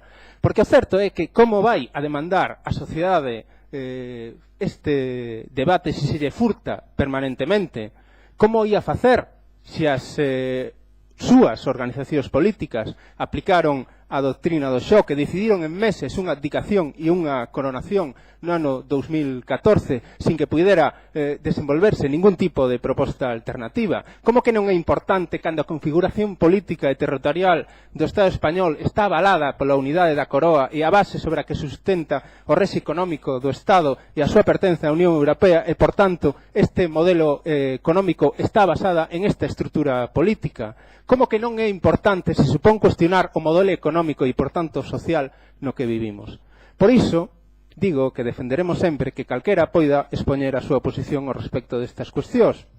Porque, a pesar do que algúns poidan pensar, podemos falar desto e podemos falar de moitísimas outras cousas. E digo que por iso rexeitamos este intento de silenciamento do que xa dixen é o principal tema de debate do Estado nos últimos anos. Anos de profunda recesión económica, onde o actual marco político, económico e social fai augas por todas partes. E a realidade é que non é casual que o cuestionamento deste marco non veña dado por ningún movimento progre, nin por ningunha moción nos plenos dos concellos de Esquerda Unida, nin do Bloque Nacionalista Galego, senón por un movimento social. Un movimento social que se está a devolver no pobo catalán. O único proceso que, como digo, neste actual marco está a cuestionar a relación e a estrutura política, social e económica do Estado español. Por iso, non compartimos a resposta edulcorada que por parte dos propoñentes nos presentan como solución alternativa a esta enmenda á totalidade que vostedes pretenden circunscribir a xefatura do Estado. Cuestión que, desde o Bloque Nacionalista Galego, é obvio que non consideramos menor, pero é obvio que non é suficiente, porque os colectivos, os povos, son os que son capaces de mudar as cousas, e non é casual que a única alternativa real e actual ao sistema político actual no Estado español, o sistema político e económico no Estado español sexa provocado por un movimento de carácter nacionalista. E isto é así porque a soberanía é o actual centro do debate político mundial. Grecia quere, ou polo menos quería recuperala, Cataluña quere gañala, España quere impoñela, China pide respeto para a súa, Rusia acusa a Occidente de que ya secuestran en Ucrania, Bolivia e Ecuador defenden ante Estados Unidos. Esta é a dialéctica deste século, do século XXI. E o conflicto imperialismo-nacionalismo está en todas partes. Obviar isto é non querer falar sobre que o que nos define como sociedade e que é o que determina as nosas relacións económicas e vitais. Mas aquí, neste país, en Galiza, dícenos que o galego non é un problema de soberanía. Que un pobo como o noso, que non ten moeda, que non ten sistema financiero, que non ten política industrial, que non ten política agraria, que non ten política pesqueira, debe renunciar a tesdor propia para se entregar a algo superior, como se estiveramos permanentemente nunha especie de ascenso divino. A nosa realidade está determinada por un país dependente, por unha nación que é incapaz de afrontar responsablemente o seu futuro e ando as mostras de colonización e xerarquía van desde uns servizos ferroviarios pensados para chegar antes a Madrid que a Coruña e en base a unha infraestructura colonial con máis de 100 anos, como é o caso desta cidade, até un reparto da carga de traballo dunha empresa pública como Navantia que de xeito discriminatorio cos centros de produción deste país simplemente pola falla de peso político e sindical na centralidade do reino, pasando polo feito, avalado por gobernos municipais como este, de ter que pagar por propiedades como as do Ministerio de Defensa que non tributan nesta cidade e que foron apropiados polo Estado e que deberían revertir de maneira gratuita aos seus lexítimos donos como son os veciños e veciñas desta cidade. Por iso, desde unha perspectiva que non fose nacionalista, pero sí humana, calquera organización política alternativa ao status quo establecido debería avalar e apoiar o dereito dos povos a decidir a maneira en que se queren relacionar entre eles e, por tanto, o seu futuro. E facelo, ademais, de maneira libre. Por estas razóns, un verdadeiro proceso de avance democrático e que é incompatible cun réxime vitalicio e hereditario e establecido pola gracia de Deus como é a monarquía, como é, supostamente, un proceso republicano, ten que levar implícito o recoñecemento das nacións e promover o seu desenvolvemento. En este proceso, a unha nación poderá bastarlle con certas doses de autonomía dentro dun Estado multinacional, convivindo con outros colectivos, ou non. Pero teremos que permitir que eses colectivos poidan decidir cales son as relacións que queren ter co resto de nacións, neste caso do Estado. Este é un proceso difícil, porque a maioría dos Estados soberanos non se constituíron en base á vontade das nacións que o conforman, senón pola vontade dunha delas. E no caso do Estado español, esta nación hexemónica é a española. Hai unha nación que lle dicta ás outras como deben ser. O certo é que a democracia, que é a base que supostamente sustenta a república, sempre é máis complicada que o autoritarismo. E se un Estado non é capaz de adaptar a súa organización aos desexos de existencia dunha nación, é un imperativo político e ético que permita a súa independencia. Por iso hoxe queremos demandarlles que asuman esta realidade, que asuman que Galiza é unha nación e, por tanto, ten dereito a decidir o seu futuro libremente. Queremos saber se están dispostos a asumir un modelo diferente de sociedade onde as relacións entre os povos se fagan en base a criterios de igualdade e non de xerarquía nin de dependencia. E por iso, lles propoñemos unha engádeda á moción que presentan desde Ferrol en Común, que non pretende máis que afondar un pouco nun debate oculto, pero polo feito de que este oculto non implica que teñamos que obvialo, pero un debate real, porque o que nos preguntamos desde o Bloque Nacionalista Galego é de que república nos están a falar. De que república se trata? Dunha república universal? Porque isto eu non o coñezo, nin existe, nin parece que vai existir pronto, a menos que entendan como república universal o superimperio anglosaxón. O certo é que teremos que levar estas cuestións á práctica, e para eso o que lle propoñemos é que engadan a súa proposta un enunciado que diría algo similar a isto, recoñecendo a existencia de Galiza como unha nación e, por tanto, demandando a súa constitución nunha república galega con capacidade para poder decidir a maneira en que se quere relacionar co resto de nacións en base a criterios de igualdade e non de xerarquía. Porque limitarse exclusivamente a cuestionar a xefatura do Estado é limitarse a cuestionar a estrutura política do Estado español de carácter formal. E se queremos realmente facer un cuestionamento da estrutura política, pero tamén da estrutura económica e da estrutura social deste Estado, deberíamos asumir a realidade que o conforma. E esta realidade pasa porque está integrado por 4 nacións que non teñen Estado. Moitas grazas. Moitas grazas, señor Rivas. Señora Neiros. Muchas gracias, señor alcalde. No puedo pasar por alto, señor Montes, que usted venga a este pleno a decirnos que Ferrol en Común ganó las elecciones. Las elecciones de mayo del 2015. Ferrol en Común no ganó las elecciones. Ferrol en Común tiene a uno de sus miembros como alcalde de Ferrol, por supuesto. Pero no porque lo hayan elegido los ferrolanos. Ustedes tienen 6 de 25 concejales, no se olviden.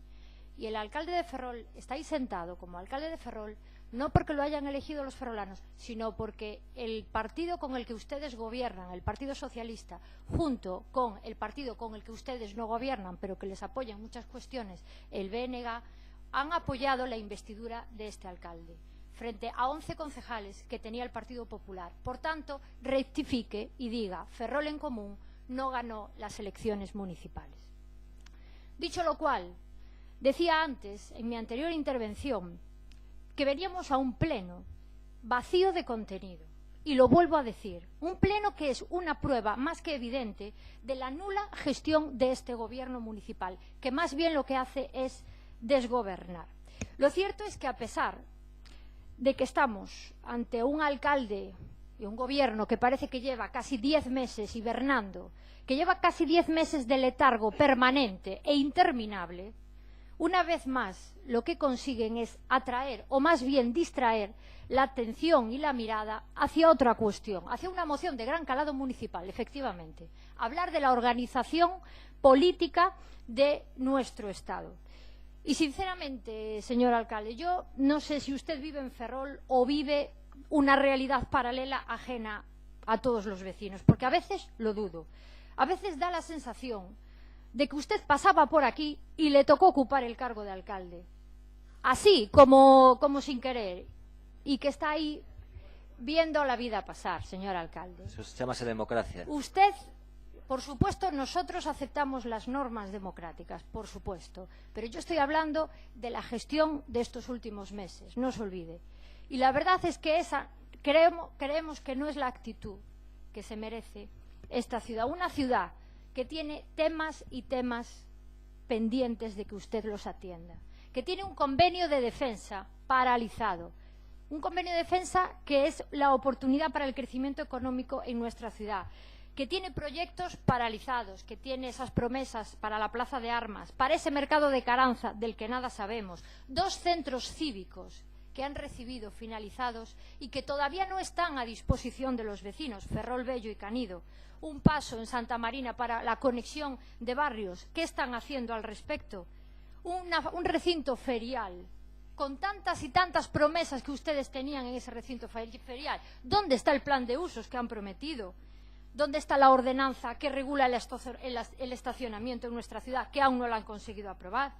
¿Dónde están sus promesas para la promoción económica, para luchar contra la situación de desempleo de nuestra ciudad? ¿Qué han hecho para pelear contra esa situación de desempleo en esta ciudad? ¿Qué pasa con el Museo de Cuesta de Mella? ¿Qué pasa con la regularización, con todos esos vecinos que se encuentran en el barrio de Recimil esperando porque se les adjudique, porque se les dé una solución a ese proceso de regularización que ustedes tienen paralizado?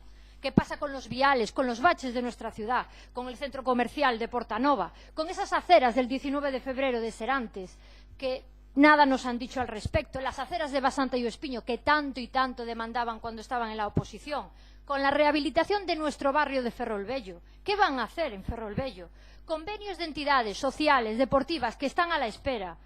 La peatonalización de Magdalena, ¿qué van a hacer al respecto? Es que son muchos, múltiples, los problemas de esta ciudad. Y todo esto, a todo esto hay que añadir que Ferrol hoy es una ciudad que no tiene presupuestos aprobados para el 2016. Y no los tiene aprobados no porque no hayamos llegado a un acuerdo. No nos podrán decir que no pueden negociar con nosotros. Es que no han sido capaces de presentar un borrador de presupuestos municipales. Y eso que anunciaron el 10 de diciembre a bombo y platillo, el 10 de diciembre, ¿dónde queda ya? Que sería el mes, el pleno en el que aprobarían inicialmente sus presupuestos, pero aún no los tenemos. Simplemente no se hace nada, señor alcalde, nada. Y después de todo esto, de todos estos problemas, y podría alargar mucho más la lista, vienen aquí a este pleno y traen una moción para plantearnos un plebiscito nacional para modificar la organización política del Estado. Miren, si estuvieran realmente centrados y trabajando en los asuntos de la ciudad que le preocupa a los vecinos de nuestra ciudad, tenga por seguro que hoy no traería esta moción. Nos parece, desde luego, un auténtico descaro y una auténtica desfachatez por su parte, pero es que todavía no se han enterado cuáles son todos estos problemas de Ferrol, cuáles son las preocupaciones de nuestros vecinos. Es que no les da de verdad vergüenza plantear esta moción en una ciudad llena de asuntos que están esperando a que ustedes hagan algo.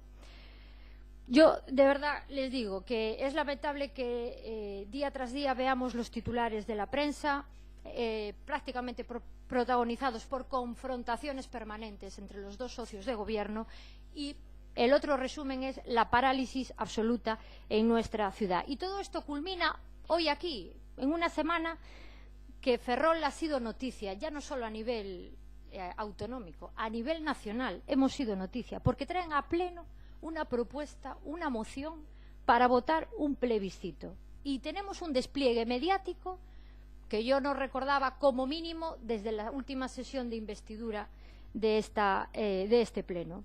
Un despliegue mediático que entiendo que vienen a ver pues este espectáculo del pleno de Ferrol hablando de los problemas de Ferrol. No, hablando de otras cuestiones que desde luego creo que no son prioritarias para nuestra ciudad. Y además, curiosamente, una moción que plantean coincidiendo con la visita del rey de España a nuestra ciudad. Y desde luego tenemos que escucharle también decir, señor alcalde, que esto no era una provocación, pero es que realmente, ¿quién no se cree que esto no sea una provocación? Que usted dice que esta es una moción tipo que se presenta todos los años en esta fecha, pero es que miren los plenos de los últimos 4 años en donde no ha habido ni un solo debate sobre este asunto, en donde no se ha presentado en ninguno de esos 4 años esta moción. No falte a la verdad.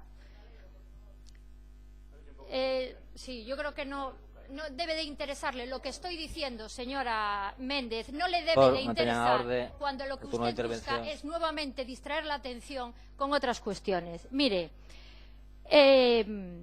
yo puedo entender que este gobierno en donde usted también está, no reacciona ante lo que nosotros le decimos, pero yo creo que ya es hora de que empiece a reaccionar ante lo que están pidiendo ya los vecinos. Y le pido, señor alcalde, que reaccione porque a veces parece que no siente ni padece, parece que realmente no escucha lo que se le está diciendo. Y desde luego nos parece que esta propuesta es un auténtico insulto a la inteligencia, no solo de este grupo, sino de todos los ferrolanos. Y por eso le pido que se pongan a trabajar, que empiecen a sacar noticias buenas, positivas para la ciudad, y que los medios de comunicación puedan asistir a este pleno, a celebrar con nosotros buenas noticias para nuestra ciudad. Y por si no me entiende, se lo voy a decir de otra manera, como lo decía su compañera de partido.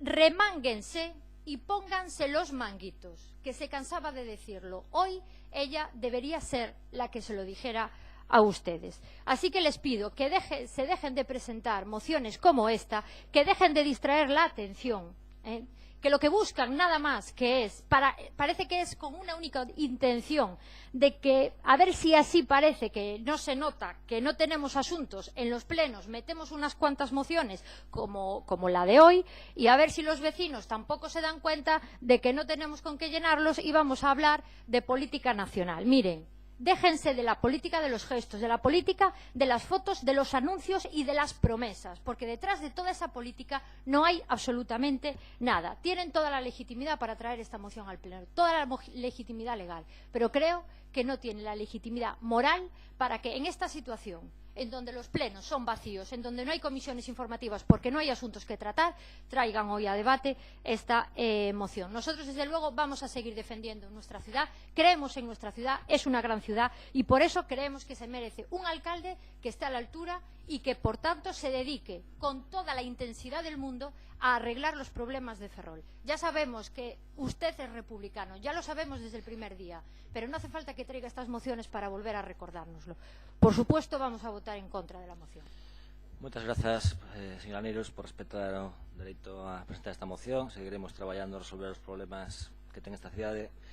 A gran maioría deles, dende o 2011, seguen vixentes. Señora Sestallo. Sí, gracias, alcalde. Bueno, é curioso, non deixa de sorprendernos o posicionamento, sempre acababa de decir na anterior moción do Partido Popular, tan respetuoso no discurso ca Constitución, e na práctica o vulnera cada vez que ten ocasión. Supoño que todos coñecemos o sistema constitucional de elección de alcalde. Este alcalde é o que tivo os apoios constitucionais para ter a maioría. Por favor, señora Casal, por favor. Bueno. Non sei se podo terminar ou vostedes siguen e me calo. Frente a o que lles gustaría a vostedes, pero fuxiu a Santiago cando non pudo ser alcalde. Imos a... Señora Neiros, a verdade é que o único que vou felicitale por facer unha descripción bastante exhaustiva da herdanza do Partido Popular. Efectivamente, temos numerosos problemas nesta cidade, numerosos problemas que temos que resolver, que está a resolver este goberno, froito de que fai só 9 meses estaba gobernando, levaba 4 anos gobernando un Partido Popular con maioría absoluta en Ferrol, un goberno popular con maioría absoluta na Xunta de Galicia e un goberno do Partido Popular con maioría absoluta no goberno de Estado. E que, sin embargo, todos eses problemas que vostede acaba de relatar tan perfectamente, resulta que non foi ni un solucionado por parte de todos eses gobernos tan competentes do Partido Popular. Lástima, mágoa que teñan perdido tantos anos. Estou segura que, créame, que durante estes 4 anos este goberno aproveitará moitísimo máis o tempo do que vostedes o aproveitaron. É certo que facían vostedes moitas fotos, inaugurando arquetas incluso, pero as políticas dos feitos así está. E que se atrevan a falar vostedes de asuntos como Recimil, do transporte, que todos lembrábamos aqueles plenos, e outras cuestións, ou o recinto ferial, cando fimo, nos deixan herdanza de máis dun millón de euros, certamente de deixarnos perplexos ante a súa capacidade para intentar manipular o que xa os ferroláns saben. Supoño que senón terían a maioría absoluta para seguir gobernando nese mundo idílico que vostede describe. Pero vou entrar na moción porque efectivamente calqueira tema pode ser obxeto de debate nun pleno, é a esencia da democracia, e o Partido Socialista, o Grupo Municipal Socialista, vai se abster, como ten anunciado respecto a esta cuestión, pero non por esas palabras tan gruesas que se din neste pleno que acabamos de escoitar, como si debatir sobre calesquera temas que podan xurdir da inquedanza da cidadanía fose algo prohibido. Simplemente creemos que seguramente a redacción e a esencia de algún punto no que está esta moción pois non é a máis oportuna no momento actual, en opinión do Grupo Socialista. En primeiro lugar, porque se mezclan dúas cuestións, como é a república, ou a elección entre monarquía e república, e o dereito a decidir dos povos, que está sendo, ademais, moi manido dentro dese debate que se está a ter nunha cuestión para nós prioritaria, que é a de ter un goberno no Estado pronto é un goberno progresista que xire de forma determinante as políticas regresivas e terribles que ten feito o goberno de Mariano Rajoy. E, polo tanto, o Partido Socialista está, evidentemente, nos problemas de Ferrol todos e cada un dos días e, ademais, no esforzo por chegar consensos para ese goberno do Estado de carácter progresista que favorecerá moitas desas cuestións que o goberno en funcións de Rajoy, que non se sabe onde está, pois ten paralizados. A iso xa vexo que non lles preocupa en absoluto, toda vez que dende o plasma se goberna moi ben ou se deixa gobernar. O certo é que en esta moción, a verdade é que discrepo dende a cordialidade con algunhas das posicións que ten manifestado o meu compañeiro voceiro de Ferrol en Común. Efectivamente, eu non creo que polo feito, o Grupo Socialista non cree que polo feito de non votar unha norma, unha constitución, esta deixe de ser vixente. Evidentemente, sempre vai haber constitucións, normas, estatutos de autonomía que non foron votadas e que non poderán ser votados porque senón exixiría unha votación perpetua, pero tampouco creemos na inmutabilidade. Evidentemente, as constitucións non son normas rígidas, senón que poden ser perfectamente modificables, e de aí que os propios textos constitucionales contemplen a súa reforma. Esa creemos que a posición que o Estado constitucional actual prevé. Non hai que rascarse as vestiduras. Existe a posibilidade de modificar a monarquía, existe a posibilidade de modificar o sistema territorial do Estado, existe a posibilidade de modificar cada un dos títulos e capítulos da Constitución española e está posibilitado dentro da Constitución a reforma constitucional. De aí que o Partido Socialista, o candidatos que sei que cada vez que os nomeamos de chirría, o noso candidato a presidencia, Pedro Sánchez, o Partido Socialista teña proposta unha reforma constitucional en riba da mesa, unha ponencia constitucional aberta sobre a que se poda falar de todos e cada un dos temas, sin ningún límite. Polo tanto, esa vía que existe no Estado, que existe na normativa vixente, para poder decidir sobre si queremos un sistema ou outro, si queremos ampliar o sistema de dereitos sociais, absolutamente fundamental para o Partido Socialista respecto para limitar algunhas das vulneracións de dereitos que non se tiñan producido e que se produciron porque había certas grietas na interpretación que a dereita, sen dúbida, durante estes 4 anos aproveitou para vulnerar dereitos esenciais das persoas como a sanidade, a educación, a política social, estes temas tan importantes que a vostedes parecen non preocuparles nada.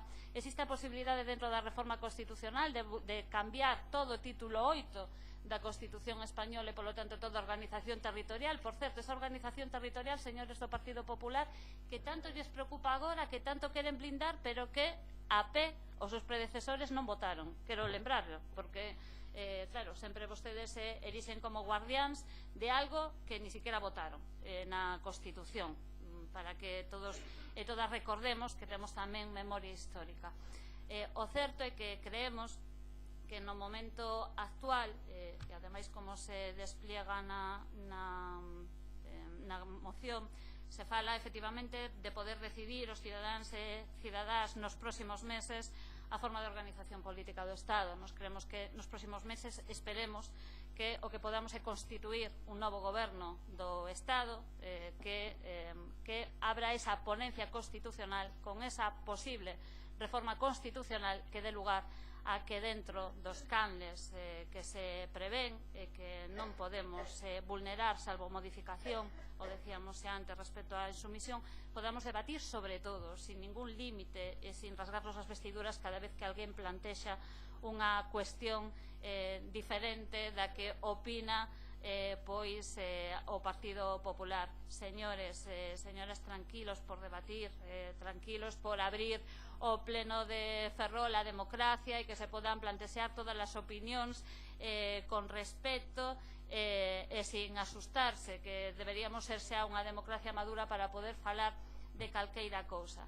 En todo caso, como insisto, creemos que se modifican, que se unen dúas cuestións que non teñen pois que neste momento a oportunidade e máis tendo a inmediata decisión que lle corresponde a este país, como é dotar a un goberno, insisto, que espero que progresista do Estado, o Grupo Socialista vaise abster, por certo, dende unha posición que queremos deixar clara, que a elección a que votaríamos en caso dunha reforma constitucional, como fixemos no Congreso a través da nosa deputada cando non votou nin apoiou a sucesión á coroa no órgano competente que foi o Congreso, porque creemos que a República debería ser o modelo idóneo en igualdade e democracia dun Estado como o actual. Nada máis e moitas gracias.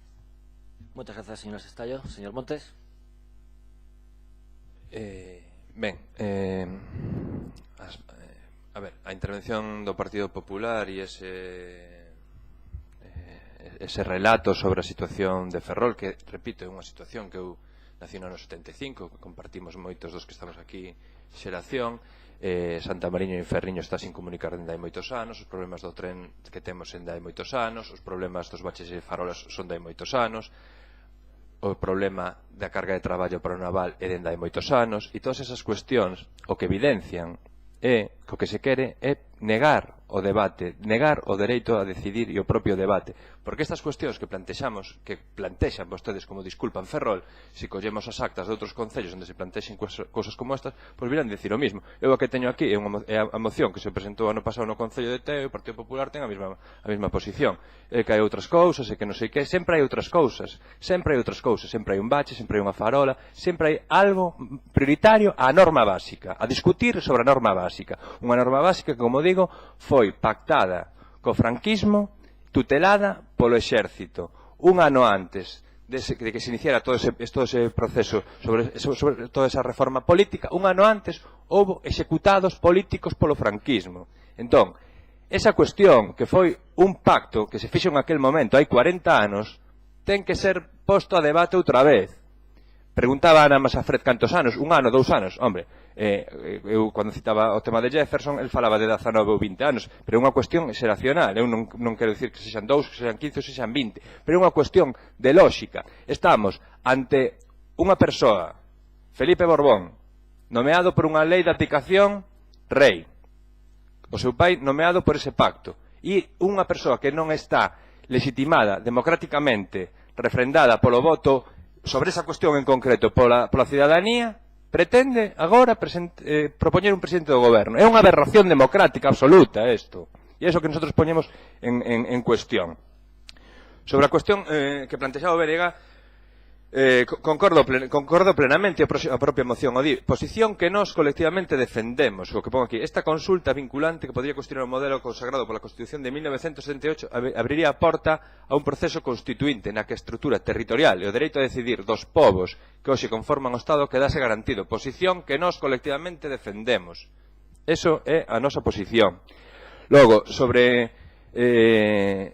a emenda, bueno, nosotros creemos que a soberanía reside no conxunto da cidadanía galega, non únicamente no nacionalismo organizado ou non únicamente na posición deste pleno. E creo que a moción recolle perfectamente o que significa o dereito a decidir das persoas e dos povos, e incluso nesta acta que teño, pois o propio BNG apoiou sin fisuras esa cuestión. Logo, repito que se está facendo un uso de medios de comunicación públicos e de medios de comunicación privados, afíns ou non, para poñer esta cuestión no centro do debate como se fora un escándalo político, como se debatir, como se plantexar estas cuestións que é unha necesidade, como digo, de cultura política, de madurez política dunha democracia, fose un tema de sair nos medios de comunicación a nivel estatal e a nivel autonómico. Eu creo que é o máis normal do mundo. E non se pode facer unha apoloxía de as preocupacións dos cidadáns son as aceras e tal, e cuando hoxe houve algo tan lamentable como o que un que foi presidente da Diputación, que hasta hai pouco estaba aquí sentado, interactúe co alcalde de Ferrol por Twitter, dicindo que o importante son as cousas de Ferrol, as aceras, os baches e esas cousas, e que se centren nas preocupacións de Ferrol. Evidentemente estamos centrados nas preocupacións de Ferrol, pero cando se falaba tamén das aceras do 19 de febreiro, ou de ser antes,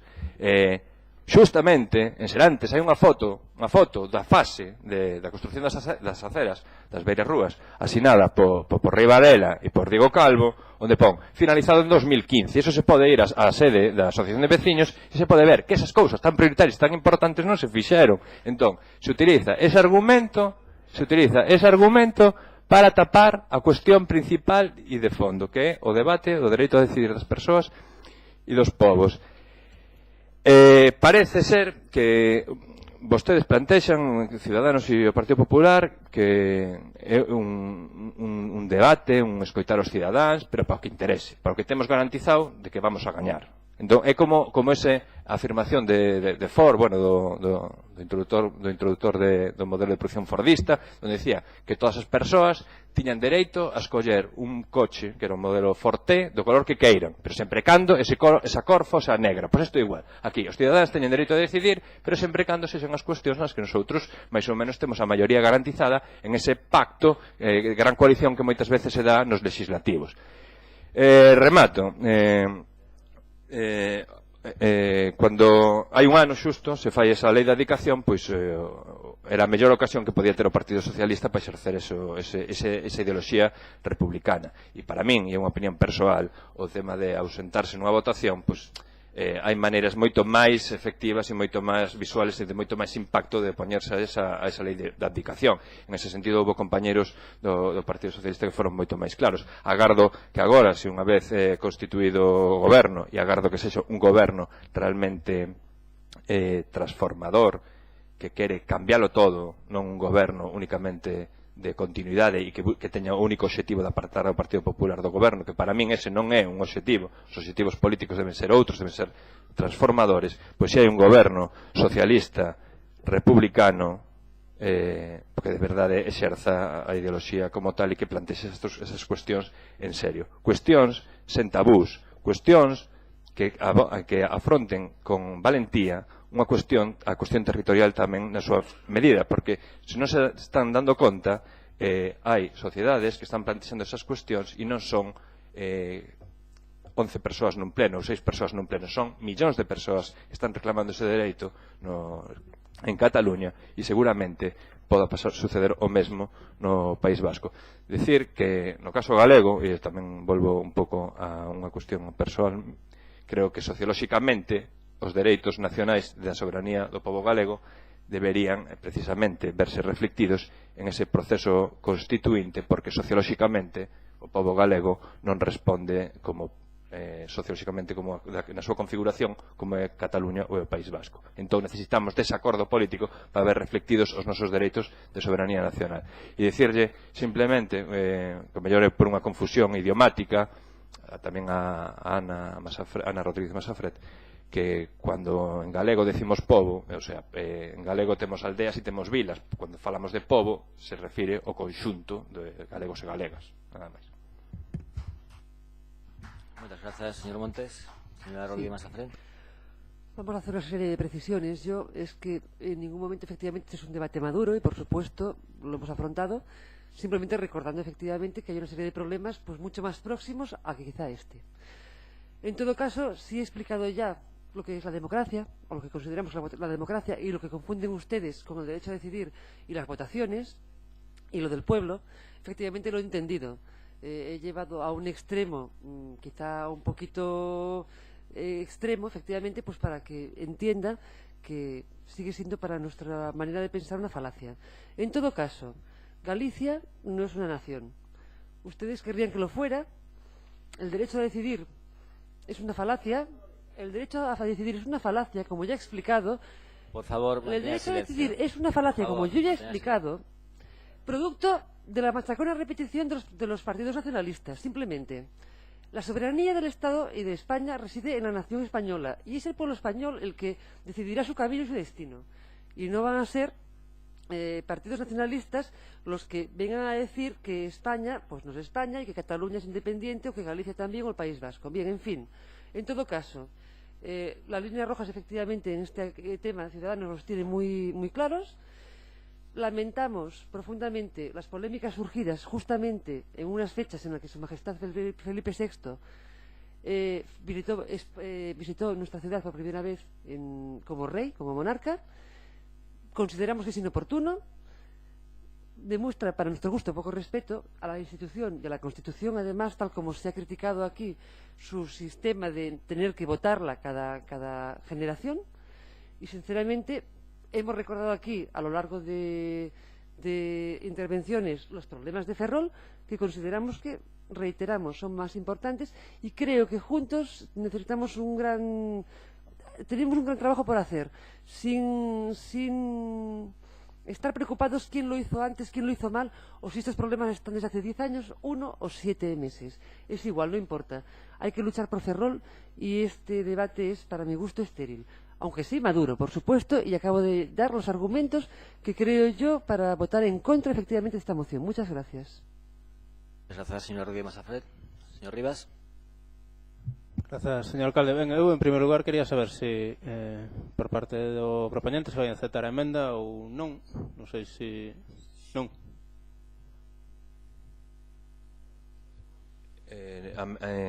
Entendemos que a moción recolle perfectamente o que recolle a emenda do BNG. Ben.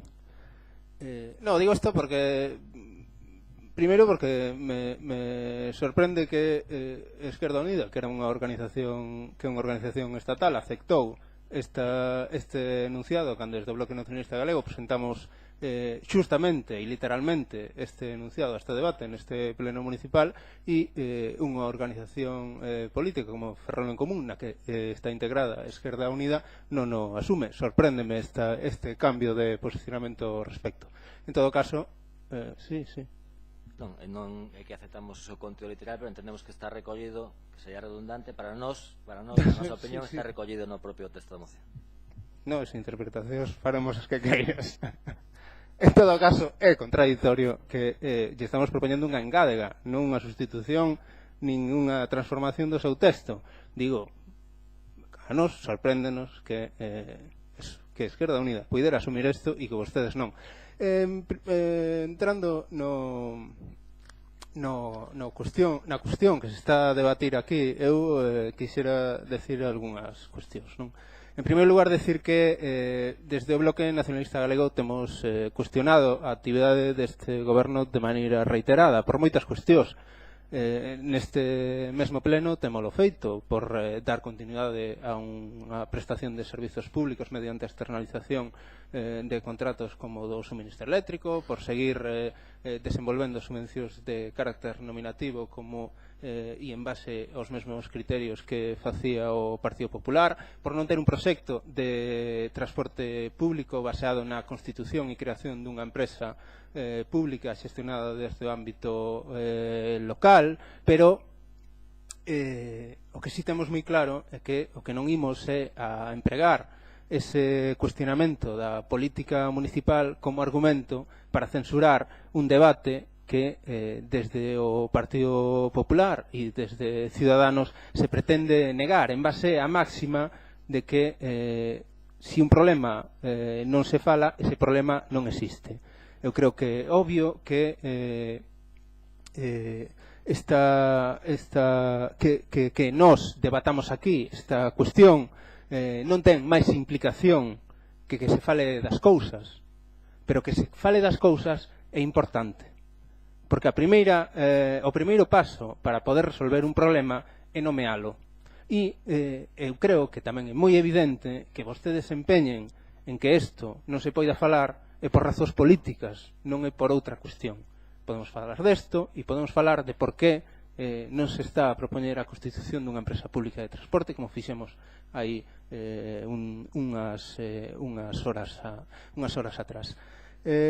O certo é que, como decía na miña primeira intervención, o que estamos a falar é do principal debate que se está a dar no Estado español nos últimos anos, nun proceso, como decía, de recesión económica brutal. E é curioso que isto sexa así e que veña canalizado, como digo, non por mocións nos plenos municipais, sexan de Esquerda Unida, sexan de Ferrol en Común ou incluso do Bloque Nacionalista Galego, senón por un proceso social, que é o proceso catalán.